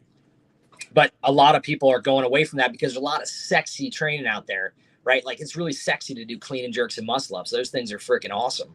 But the real meat and potatoes are like, hey, let's learn how to row properly, and then row 500 meters for me as fast as you can. I bet you'll be dying. That was our workout today. It was 8 by 500 meter row. I was crippled this morning, but it's so simple, and people try to overcomplicate it a little bit. And so if this guy loses 18 members a month, that means he has to put on 18 members a month. Yeah, that's a shitload. That's a shitload of work, right? Onboarding 18 new people every month. Right. That's got to be psychotic. You have to have a stable of coaches to be doing that. Maybe one or 2 people dedicated to just that. Yeah. Right. Right. So what do you guys do? Is that, did all your coaches go to the Ben Bergeron course? No, I mean, all the owners, just you? Just me. Just me. But we haven't really hired anybody outside of the gym as a coach, besides Aaron. Aaron is the only person that came from a different gym, that's on our current coaching staff that wasn't organic from our gym. Everybody else has, started as a member, learned all the stuff, went to the L1, came back, did classes again, and then why do you guys only hire from within? By the way, I love that. I think it's fucking brilliant, but why do you because let's say you are, Sevan, you've been coming to my gym for 5 years, and you started as a 200 pounds, 200 pounds overweight, and like you've drank the Kool-Aid. You are following the program to the T. You're the epitome of what a good member should be. Why not become a figurehead and a leader in the community? Because you already have that, buy-in from most of the members. Why wouldn't you just, put on the hat? So if people started here, they're like, I've never exercised in my life, and now they're like crushing sets of strict pull-ups and running 7-minute miles, like, hey, you're awesome now. We want to showcase your awesomeness because you're also interested in learning more. So why don't we send you to the level 1 and then eventually to the level 2, and then you can coach classes. Do you guys actually do that? Do you actually send people to your L1 to an L1? Yeah, we paid for almost everybody that didn't have it to go to their L1. My fiance just went to it. She'll fill in, coaching for us if I'm away of training and like there's a bunch of people missing from the area. She'll come in and coach a class or 2. We paid for hers. If people want to go and get more certifications, we have to, we don't have to. We want to pay for them to get better. Stephanie does a great job of like developing the coaches. She literally has this book right here, and she's like, read this shit every day you come in. That's my old training partner's book. Carl Eagleman. Yeah. Yeah. So that she hey, if you don't know, that's crazy. Go read this book. It's really cool. I was in 2000, I don't know, 6 or 7 or 8. I can't even remember, but I would go to UC Berkeley's rec center, and I started working out there, and there was a dude there, big fucking dude, giant man, like really big, like 6'8", 6'9", big, like weird big, and in really good shape. And I think he came over to me and said, "Hey, what are you doing?" And I'm fucking little. And I said, I'm doing CrossFit. He goes, okay, I'm going to do it with you. And then we just started training every day go over to his house, pick him up, and we would just train all over the fucking Bay Area, anywhere we could. Eventually he became too fucking fit. I think he was the first guy I ever saw do double unders for 2 minutes straight. And I filmed it and I put it on .com. Yeah, that's really hard. Yeah. And he's giant, dude. He's like John Wellborn. Yeah, no, but this guy's thin. This guy's built like a track star, but like he's so fucking tall that you can't stop staring at him, and like so long and shit. You know what I mean? Like, yeah, those guys have a tough time through life too. A lot of things are built for, right. I bet you he has a tough time going to Disney World. Right, and he can't do shit about it. Oh, look at here. Dude, Carl is my fitness dads group on Marco Polo. What a stud of a human. God, he's such a good dude. Yeah. That's awesome. Me and him just became like instant friends. and he would fucking get at it. Him, and my girlfriend, who's my wife now, and she's still my girlfriend and my wife. So when you took your L1, did you what year did you take your L1? I took my L1 right when I came back from Afghanistan, so 2013. And 10 years later, you still think it's good enough to send your girlfriend to? Yeah, I thought the L1. I think the L1 is something that like every CrossFit, every person should go to, right? Because it's a lot of information, but there's so many little nuggets that you're going to take back and use for your own life. Like, you don't need to learn how to program for 100 people like that. That's psychotic to think you can do that in 2 days, but you can definitely learn like what foods suck and to avoid, and like how to do a proper air squat, and then teach your family that. Like, that's really cool to teach. And there's tons and tons of little nuggets throughout that course that you just don't get anywhere else in that setting, right? You're surrounded by people who are absolute professionals. Amy Lyons at CrossFit King of Prussia, she like pumps out the level 1s around here, and level 2s, I think. She's a genius. She's unbelievable. Austin Maliolo and was one of my flow masters when I went. Dave Lipson was a flow master when I went. James Hobart was like, these guys are unbelievable professionals. We need to surround our members or just normal people with them so that they can learn from them, right? Because those people have such good tips to give out, and you're not going to know what's said there because you're not there. And those little, nuggets are so important for people to learn because it's so specific. Hey, Sevan, your air squat sucks. Like, this is why. And you have an exact fix from a professional coach, right? But people are worried about like Osgood Schlatter and shit like that. That doesn't fucking matter sometimes. But, there's little things. What did she think? What did your girlfriend think? What did your fiance think? She loved it. And she went with one of our other coaches, Rachel. They went together, I think. I'm pretty sure. I think I heard you say this in that podcast that I listened to yesterday, and I never thought of it quite like this. But if there's things that you'll do in your life, most things that you do that just won't stick with you your whole life. It might not be like a tool you need your whole life. But whatever you learn, the sooner you can take your L1, the better you and everyone around you will be, because you will literally take that with you your whole life. It's like kind of like in jiu-jitsu when my son got his gray belt. Oh, awesome. It made me cry. The instructor said, he walked up to my son and he said, "You'll have this for the rest of your life. No one can take this from you." And I was like, oh, shit. Fuck. Yeah. So fuck. Like, he got it. He did it. Yeah. He has that skill set. Right. So and I see it every day in his life. Now, I see his jiu-jitsu skills every day in his life, no matter what he's doing, whether he's eating, how he moves around the room, when he plays Frisbee. I see it. And I'm like, wow. And the L1 is like that. You will have that your whole fucking life. There's stuff they give you in there that's like, oh shit, this changed my life forever. Dude, the L1 is like a white belt for CrossFit, right? That's how I think of it. Like, it's a barrier to entry. You should be doing it, because I might be a great coach. Even if you're not a CrossFitter though, too, right? I mean, you can be like, fuck CrossFit, but I still took my L1 and I can take all this with me. Well, that's the same people that go to jiu-jitsu for a month and they're like, well, I learned how to take somebody's back and escape mount and shit like that. Like, that matters in real life. That's basic survival skills. If anybody ever tackles you or whatever. But I might be a great coach, but I am not a black belt in CrossFit. You know what I mean? Dude, what are you eating? You might be. I've heard you're a black belt. I don't think I'm a black belt. Stop. But so then you go to the course where you get your white belt from level 1, and you learn from people like Austin and James, who are unbelievable.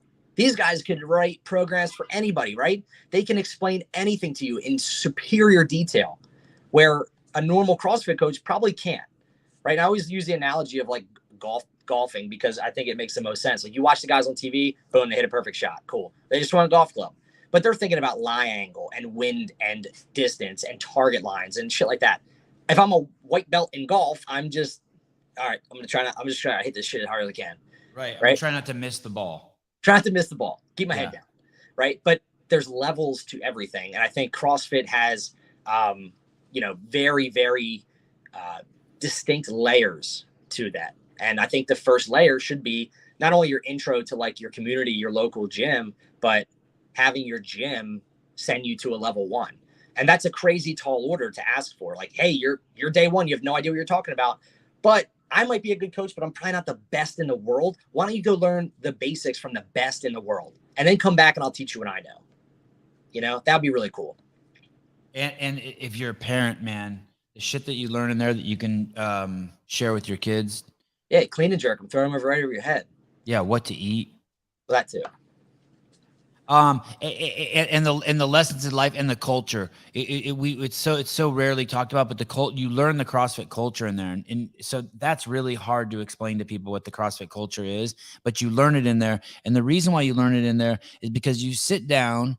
You get there on Saturday morning and you sit down, and there's a little bit of, just like anytime you're in a room with 50 new people, there's a little bit of fronting. Everyone knows who the fittest guy is. Everyone knows who the prettiest girl is. Everyone knows there's an old guy in there with like his leg missing, and everyone's like, and they're assessing everyone. But by fucking Saturday afternoon, it's kind of like us against them. Yes.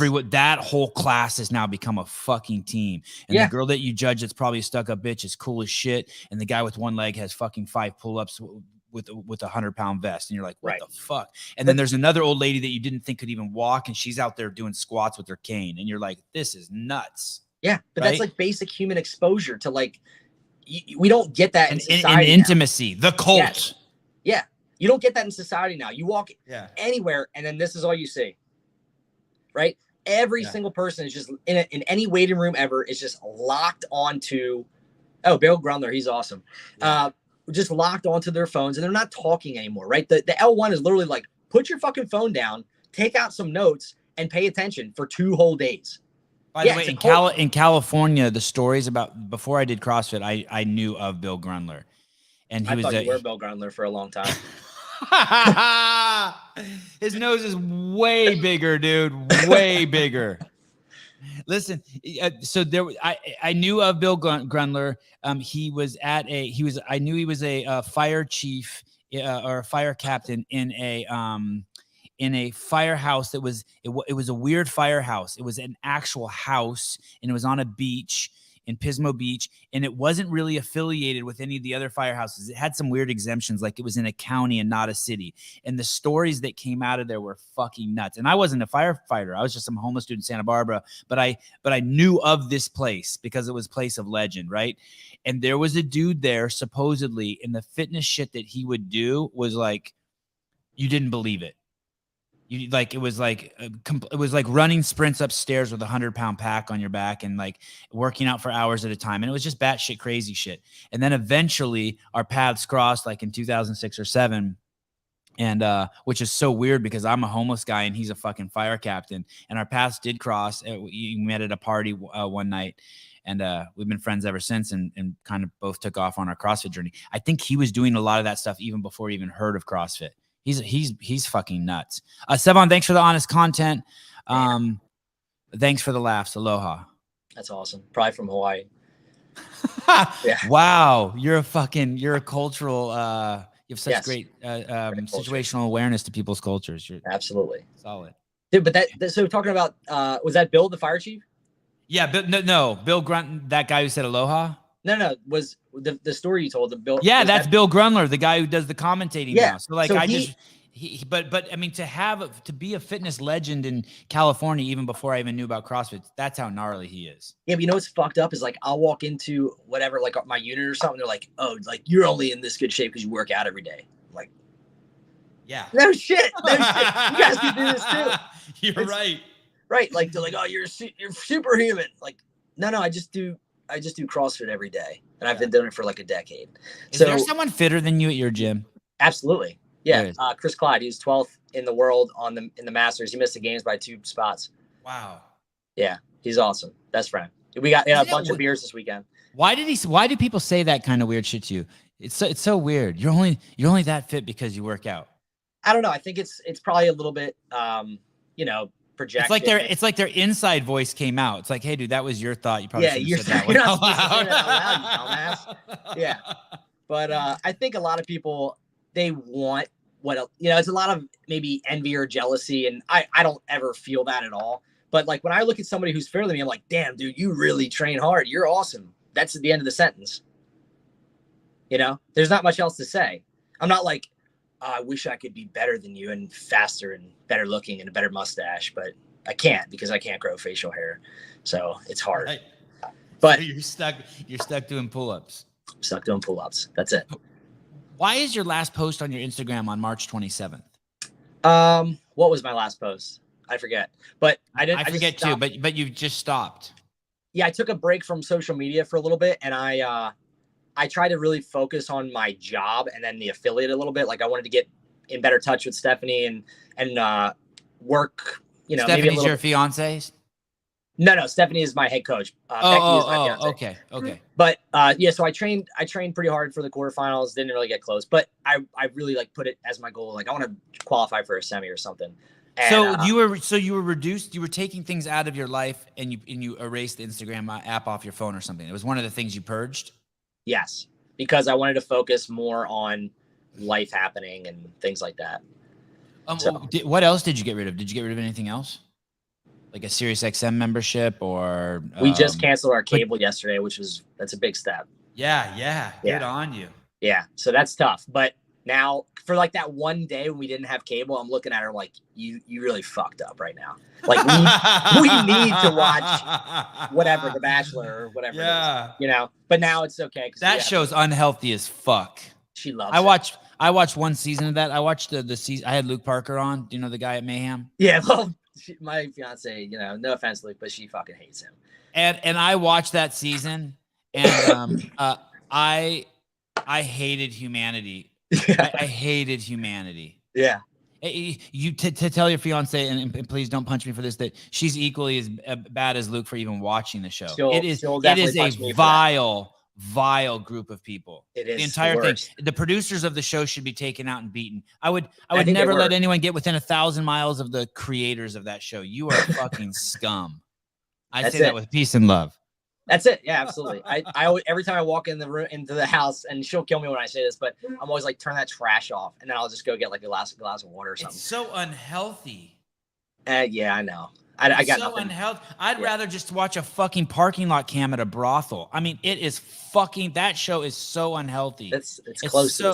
It's thank you, Caleb, for laughing at that. I appreciate that. I thought it was pretty good too. Okay, so you purge yourself of it, and you're cool with it. I mean, you don't. I'm back on it now. I put out a little question yesterday, and I got like a bunch of people getting triggered from it. But it was like, as if you're gonna hire somebody to like coach you on something specific, should that coach be able to perform the task or whatever you're asking them to teach you? And they got like 200 responses, and like wait, give me an example. So like let's say. So can I teach a muscle up if I can't do a muscle up? That was the number one like triggering thing. It's like, no, I don't care if you can't do a muscle up. That was cool. Clint Romasha is an absolute fucking savage. That was just a video of him. He's a Medal of Honor recipient. Wait, can we watch that one more time? Yeah, he's awesome. Caleb? So that was. And then we'll come back to the triggered people. Cop Keating, that dude, he is an absolute legend. You want to talk about fucking awesome dudes? Clint Romasha. Yeah. If you're listening, I love you. And die in our last final positions, or we can go out in the blaze of glory. While with only 53 troops at combat outpost Keating, Afghanistan, over 300 Taliban fighters began attacking from all sides. As the fighters breached the perimeter, Romasha rallied his men even after he was wounded, taking out a sniper and a machine gun nest before calling in an airstrike. Staff Sergeant Romasha is an American hero and Medal of Honor recipient. So there's a movie about him. It's called The Outpost. Did he live? Did he survive that? Yes, he survived.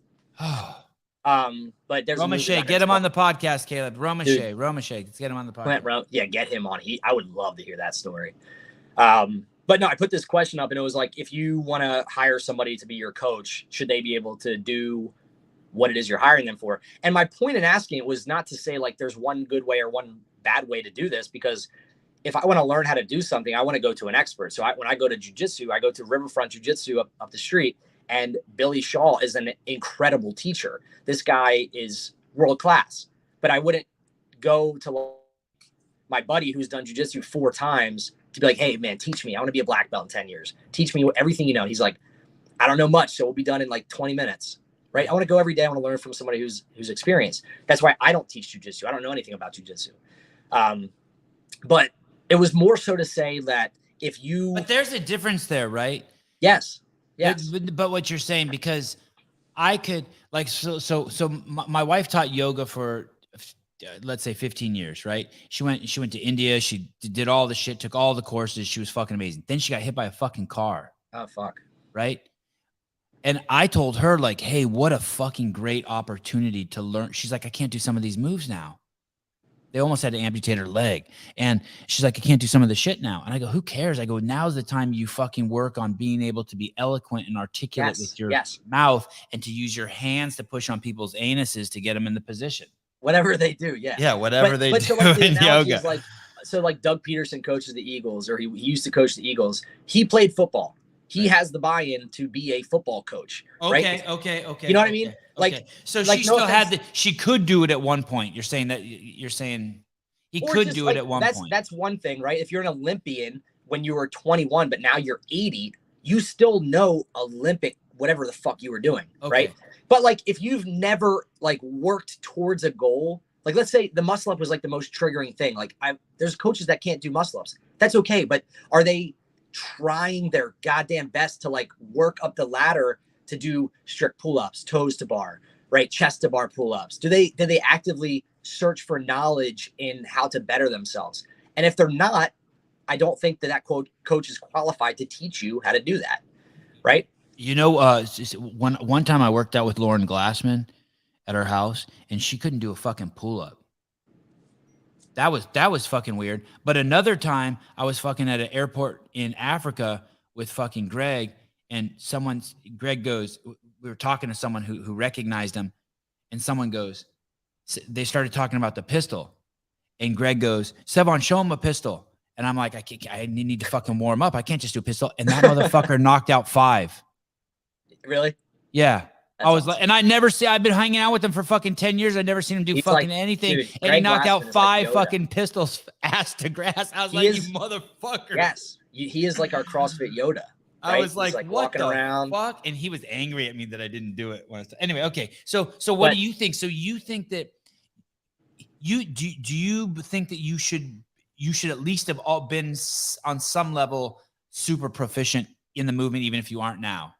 So I had a conversation with one of my members yesterday about it. And I said, I think you should be proficient in one step below what you're trying to teach. Because like, let's say you can do an overhead squat, but you can't do a squat snatch. You could probably teach somebody how to do a squat snatch by showing them, this is where you land. This is the position you get to, right?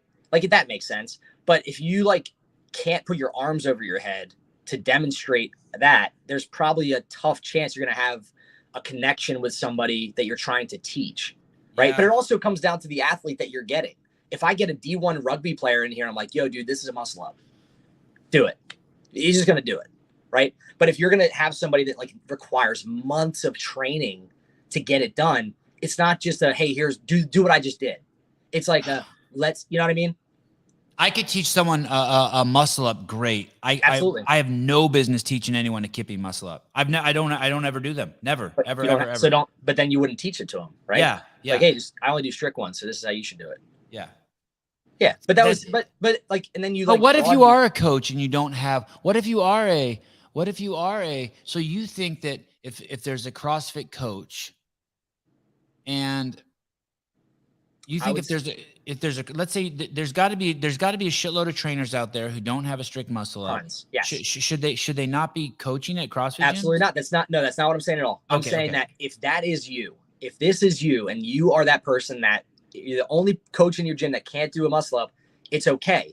Because as long as you are actively pursuing that slow trajectory on the distant horizon, you're doing exactly what you're supposed to do.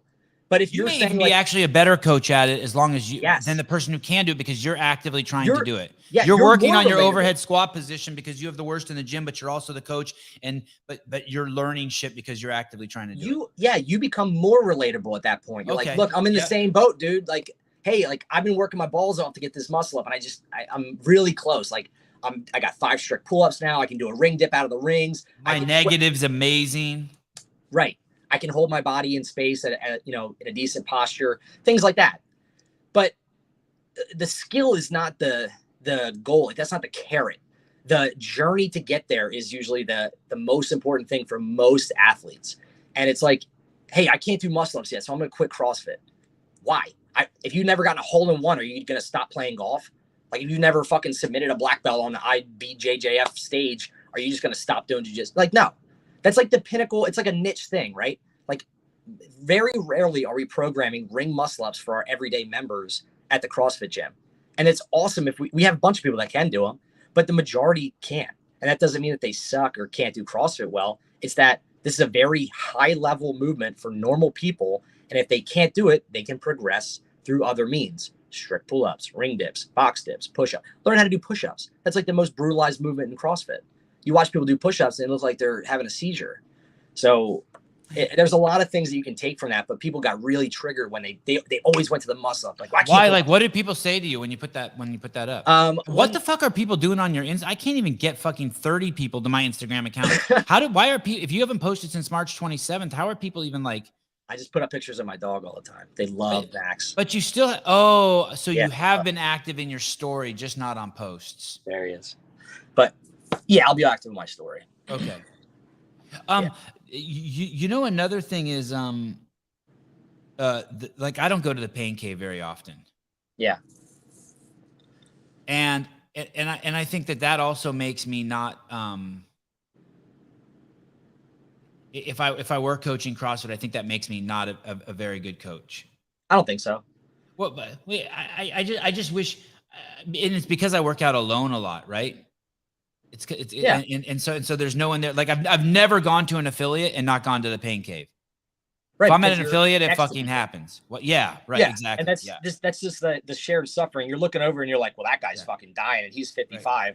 I'm 32. I should really be dying if he's doing, like, you're just going to push yourself a little bit more probably. But if you're by yourself there, you're not like losing fitness by not blacking out on an assault bike twice a week. Like, you're not training for that anymore. You're training for this thing. So I would just rather my kids get their training. My wife does go to the pain cave. She does train with other people. She trains people. She goes to affiliates. I would rather my kids be around that than me. Like, for their training. Like, for me, like, fine, I'll teach you the muscle up, or you'll see me do some assault bike or fuck around with, my snatches look more like fucking deadlift curls presses these days. But yeah, I do think that there's value to people seeing other people go to the pain cave, right? Absolutely. Yeah. It's the same, I'm not poo-pooing myself. I'm still proud that I work out, but it's like, yeah, but then it also comes down to like the three basic words that every CrossFitter should know is mechanics, consistency, and intensity. Intensity varies between everybody. So it should be mechanics, consistency, relative intensity, because it has to be relative to the situation and the participant. Right. So I have the consistency. I have decent mechanics. I don't get hurt anymore, but fuck, man, the pain cave is a fucking bitch. Yeah, but you also you did one the other day. You did the 5-minute assault bike challenge. That was horrible. Right. So you do it. Did you do it? I've done 5 minutes before. I fucking hated that. I never want to do that again. What'd you get? Do you remember what you got? I think I was, I don't want to lie. I don't forget. I think it was between 85 and 92 or something like that. I don't know. What do you think's harder? What do you think's better to get calories on, the assault bike or the echo bike? Do you have an opinion on that? Better? Like, which one makes you look better? Which one are you like, if you did the echo bike, will you get more calories? The echo bike for my affiliate has been awesome. The assault bikes get so dirty and they're crinkly and they make a shit. I don't mean in that terms, in terms of which, for the calorie thing. Like, if I were like, hey, you got to get the most calories in 5 minutes, you can choose either of these bikes. Which bike would you choose? Oh my God, the assault bike, you get 10 million calories. Oh, okay. Damn. That sucks. Did you think it was the other way around? I don't know what it is. I wanted it to be the other way around because I ride the assault bike. So I wanted to be like, yeah, I beat all you echo fuckers. No way. That the assault bike is different though. It's smaller. It's more compact. It's more like gritty and old school now. So got the chain. It's got the chain. Yeah. And that's like a danger aspect of it, right? At any moment it could just explode. Right.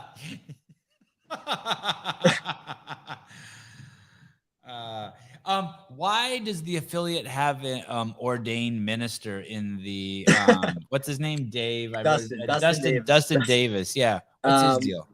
Well, he's an ordained minister, so he doesn't really have a ton of certifications. So when we just redesigned our website, I think it's more. What's he say? Like, you're doing Franny's like, dear God, you're fucked. And Father, guess what? forgive him. Like, so you get a little blessing from Dustin. No, he coaches Tuesday mornings for us, and which has been a big help because the morning classes are always a tough sell. And we don't want people to get burnt out coaching the mornings. I coach Monday and Friday mornings. He coaches Tuesday. Tom coaches Wednesday, and then Gretchen, our other coach, coaches Thursday morning. Steph does the midday. We all rotate weekends, stuff like that. But having him there, he comes from a collegiate track background, so he has a wealth of knowledge when it comes to fast, sprinty type workouts. So if they pop up, he's got really good insight as to like, hey, this is what's probably going to happen to you. But the ordained minister thing is just he married one of his buddies one time. Not like they're not together, but he married him and his wife. And I think Dwayne put it on there as like a joke, like, hey, he's got his level 1 and he's an ordained minister. In case anybody needs to get married in here, we can get you covered. You know, I don't know what that would cost. That came with that's not included in your membership. No, it's an additional fee, but you get a free t-shirt. Awesome. Have you guys ever thought about de-affiliating? Why do you guys keep the pay the annual fee to keep the name? So I believe in, and we believe in the methodology and the community, right? Because the second you go away from the community, you're a little bit different. Even though you might be doing the same exact thing, you aren't doing, you're not actually doing CrossFit anymore. You're doing a watered down version of something, even though it may be particularly similar. When people come into your gym, they're not doing CrossFit. And what CrossFit means to me is more important than, the money that we spend every year. I think being a part, like being able to like talk to you about it, right? This is incredible for me. And having my friends talk to me all week, like, oh, you're going to fucking go meet Sevan. He's awesome. He's blah, blah. That's cool to me because we have an understanding of the community that comes together to all get better. If you're by yourself, you still are in a lifeboat, but you're in like a black lifeboat, like in the middle of the ocean. Nobody can see, right? It's dark out and you're just kind of floating, but you're still alive. You're just, you're not really doing it. So let me see if I heard that right. The only reason why you guys pay the affiliate fee is so that you could come on my podcast. So you should get a cut. Did I hear that right? Yeah, that's absolutely correct. So is it too harsh to say that it's a brand loyalty payment? No, I don't think that's harsh because I'm sure most affiliate owners would agree. There isn't much given from HQ directly to the affiliate. There are, when the games are playing, like there's cool CrossFit commercials, there's, things like that, but like, they're not paying for a spot on like Monday Night Football. Like how cool would that be? Like what, like Super Bowl, Dan Bailey did a commercial, I think, Michelob Ultra. Like it was cool to see that out there, but that had nothing to really do with CrossFit. So like if CrossFit would pay the extra money to advertise on like prime time television, I think it would probably benefit the affiliates way more, but we don't get that. And, outside of that, I don't know what else they can really do for us. I'm not asking for much either, right? Right. I know. We're just talking. Yeah. I mean, either way, for some reason you're paying and other people are paying. And here's the part that, and I don't expect you to have an answer for this. Here's the part that's really weird. I don't think the fucking people who bought the company know that. I think just barely the affiliates are starting to become aware of that. They're like, oh, I'm paying this because for the same reason, like my mom used to give money to Sierra Club when I was a kid, right? And I'd be like, what the fuck is she doing? Buy me some fucking Transformers. Fuck that buying land to save a fucking Peregrine Falcon somewhere. But basically, it feels like, it looks like, and I think Greg had become aware of this. I actually heard him say, shit, this is a brand loyalty payment people are paying now. The fucking magic's gone. It's all free. Cat's out of the bag. Yeah. But I think the people who bought it don't know that. If they would have known that, they would have been like, oh, fuck. What? Like, I don't think that it's weird to buy something that's nothing. You guys are doing it out of integrity and ethics and yeah, no, I mean, you're not wrong. And I do think that after listening to Mr. Fall talk about what his vision is for the future with CrossFit, I think that we do have a bright horizon and we do have things to expect and anticipate. And okay, good. All right. You know, it just makes me more hopeful, right? Because I feel like Rosa was more like damage control. It was like, let's just survive. Like, we don't want to lose everybody. Rosa's a good dude. He does CrossFit. He follows it. He had some good vision, right? But then he's gone. Where is he? Right? I don't think he had good vision. I think if you hear someone say, "Hey, I want to increase the community to 100,000 affiliates," I think that's a mistake. I'm open to being wrong. I really am. But I think that the vision, and I'm definitely a Gregista. I'm definitely like brainwashed by Greg. But I think the vision should always be to push more people into affiliates.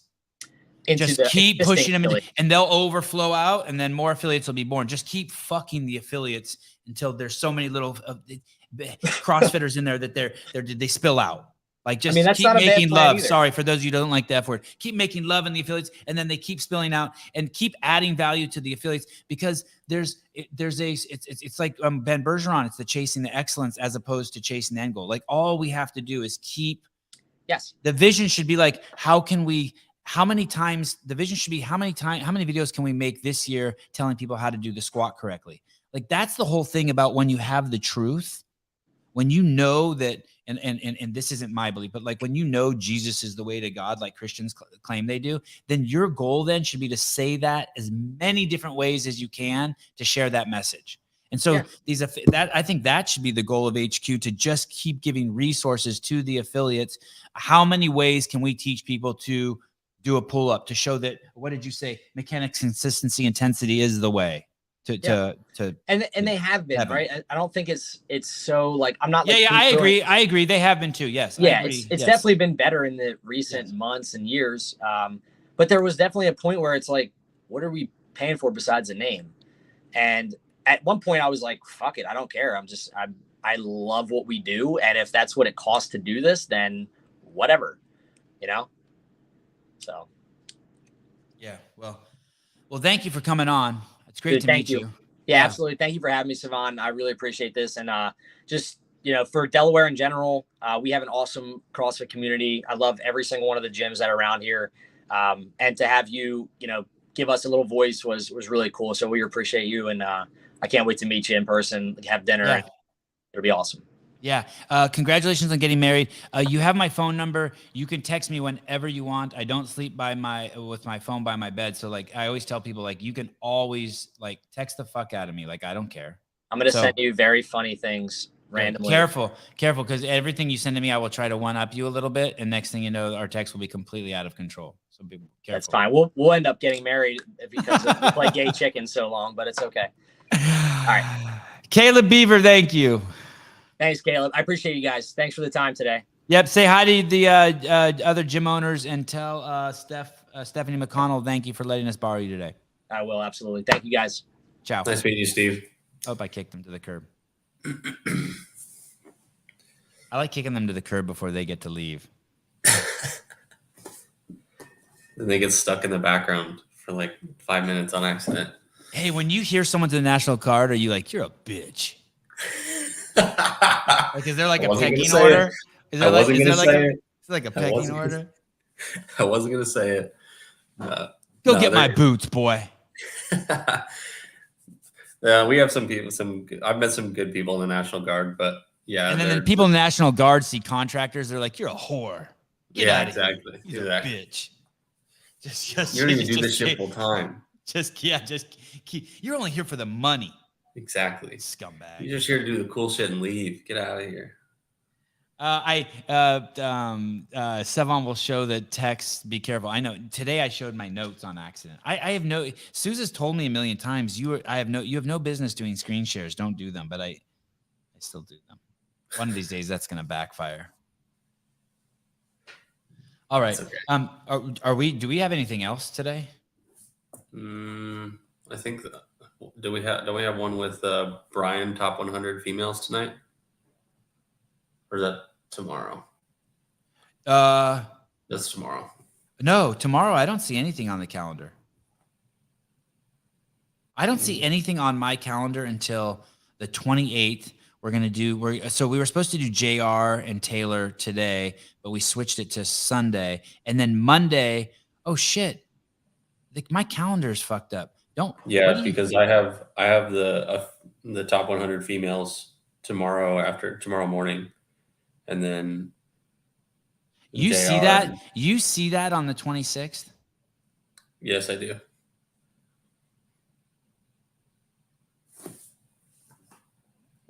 Like you see that on your calendar? Yeah. On my personal calendar. YouTube says Brian is tomorrow morning. Oh fuck. How? This is a mess. Verify account information. It's wow, this is not good. Didn't this happen earlier in the week too? My shit got all fucked up. We'll get it sorted out. We'll call Susan after this. All right. This isn't something I should work out on the air right now? Maybe not. Add calendar. Okay, fuck. All right. So, but nothing tonight. I don't see anything tonight. No, correct. But tomorrow morning you see, I'm going to handwrite that. Tomorrow morning, what's tomorrow? Friday the 26th? Correct. You see Brian, top 100 women. Correct. Not of all time, but current. Current, yes.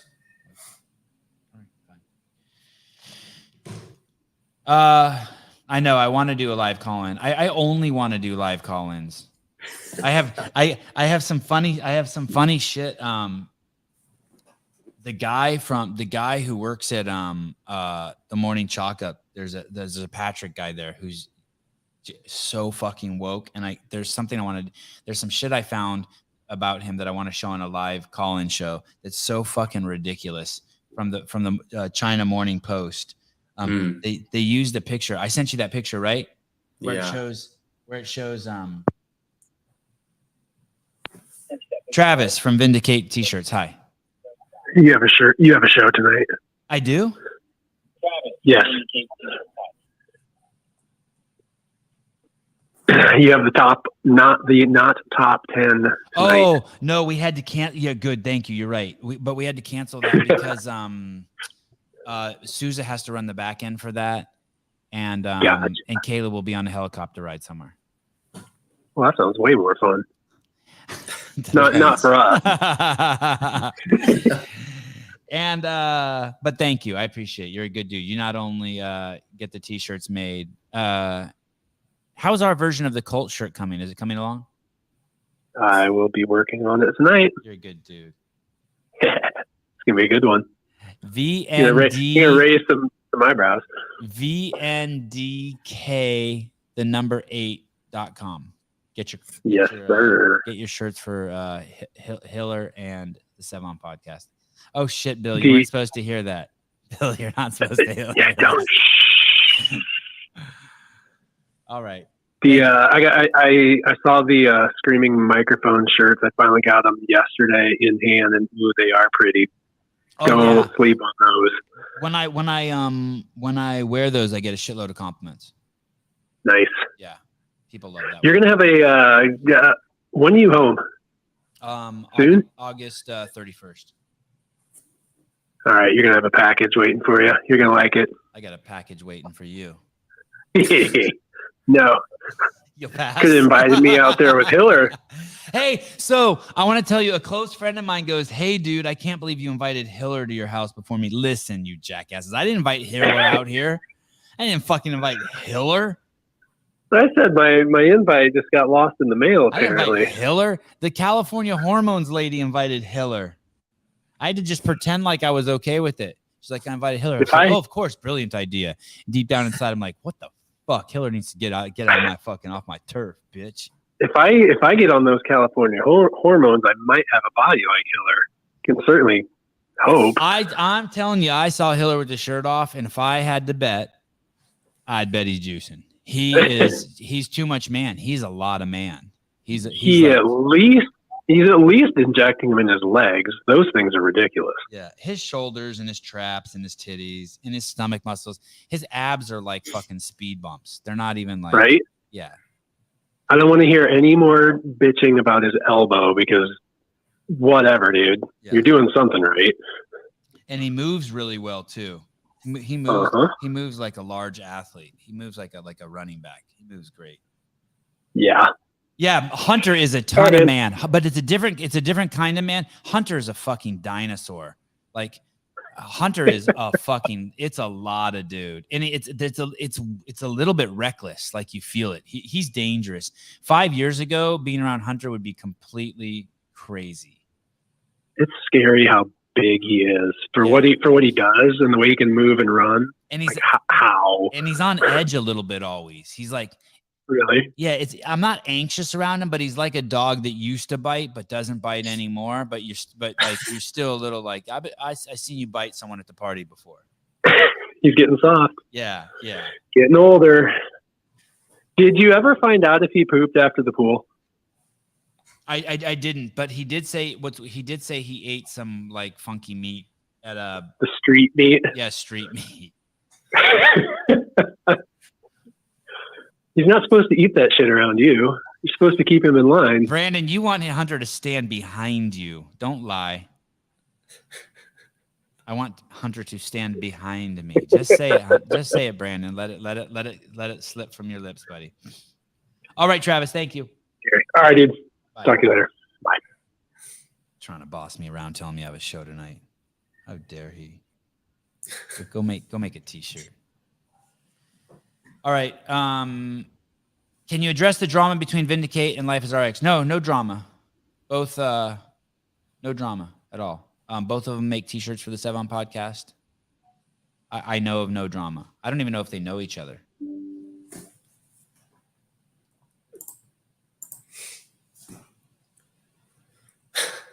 Why do I have to be in the front?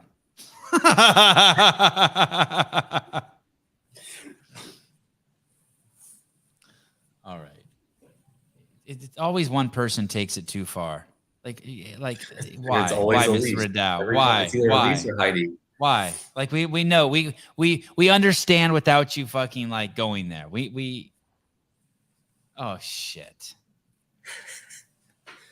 Heidi is naughty. She's been really, really feisty lately. I don't know what's going on with her. So I'm going to talk about it on the live call-in show, but basically the South Morning Post, he wrote this fucking hit piece on Greg, which he's just a fucking despicable shitbag for doing, this guy, Patrick, who now works at the Morning Chalk Up. But then it's about showing about Black Lives Matter. And they showed a picture of Eric Rosa standing next to Sherman Merrick. And I'm like, Sherman Merrick is like he loves Greg Glassman.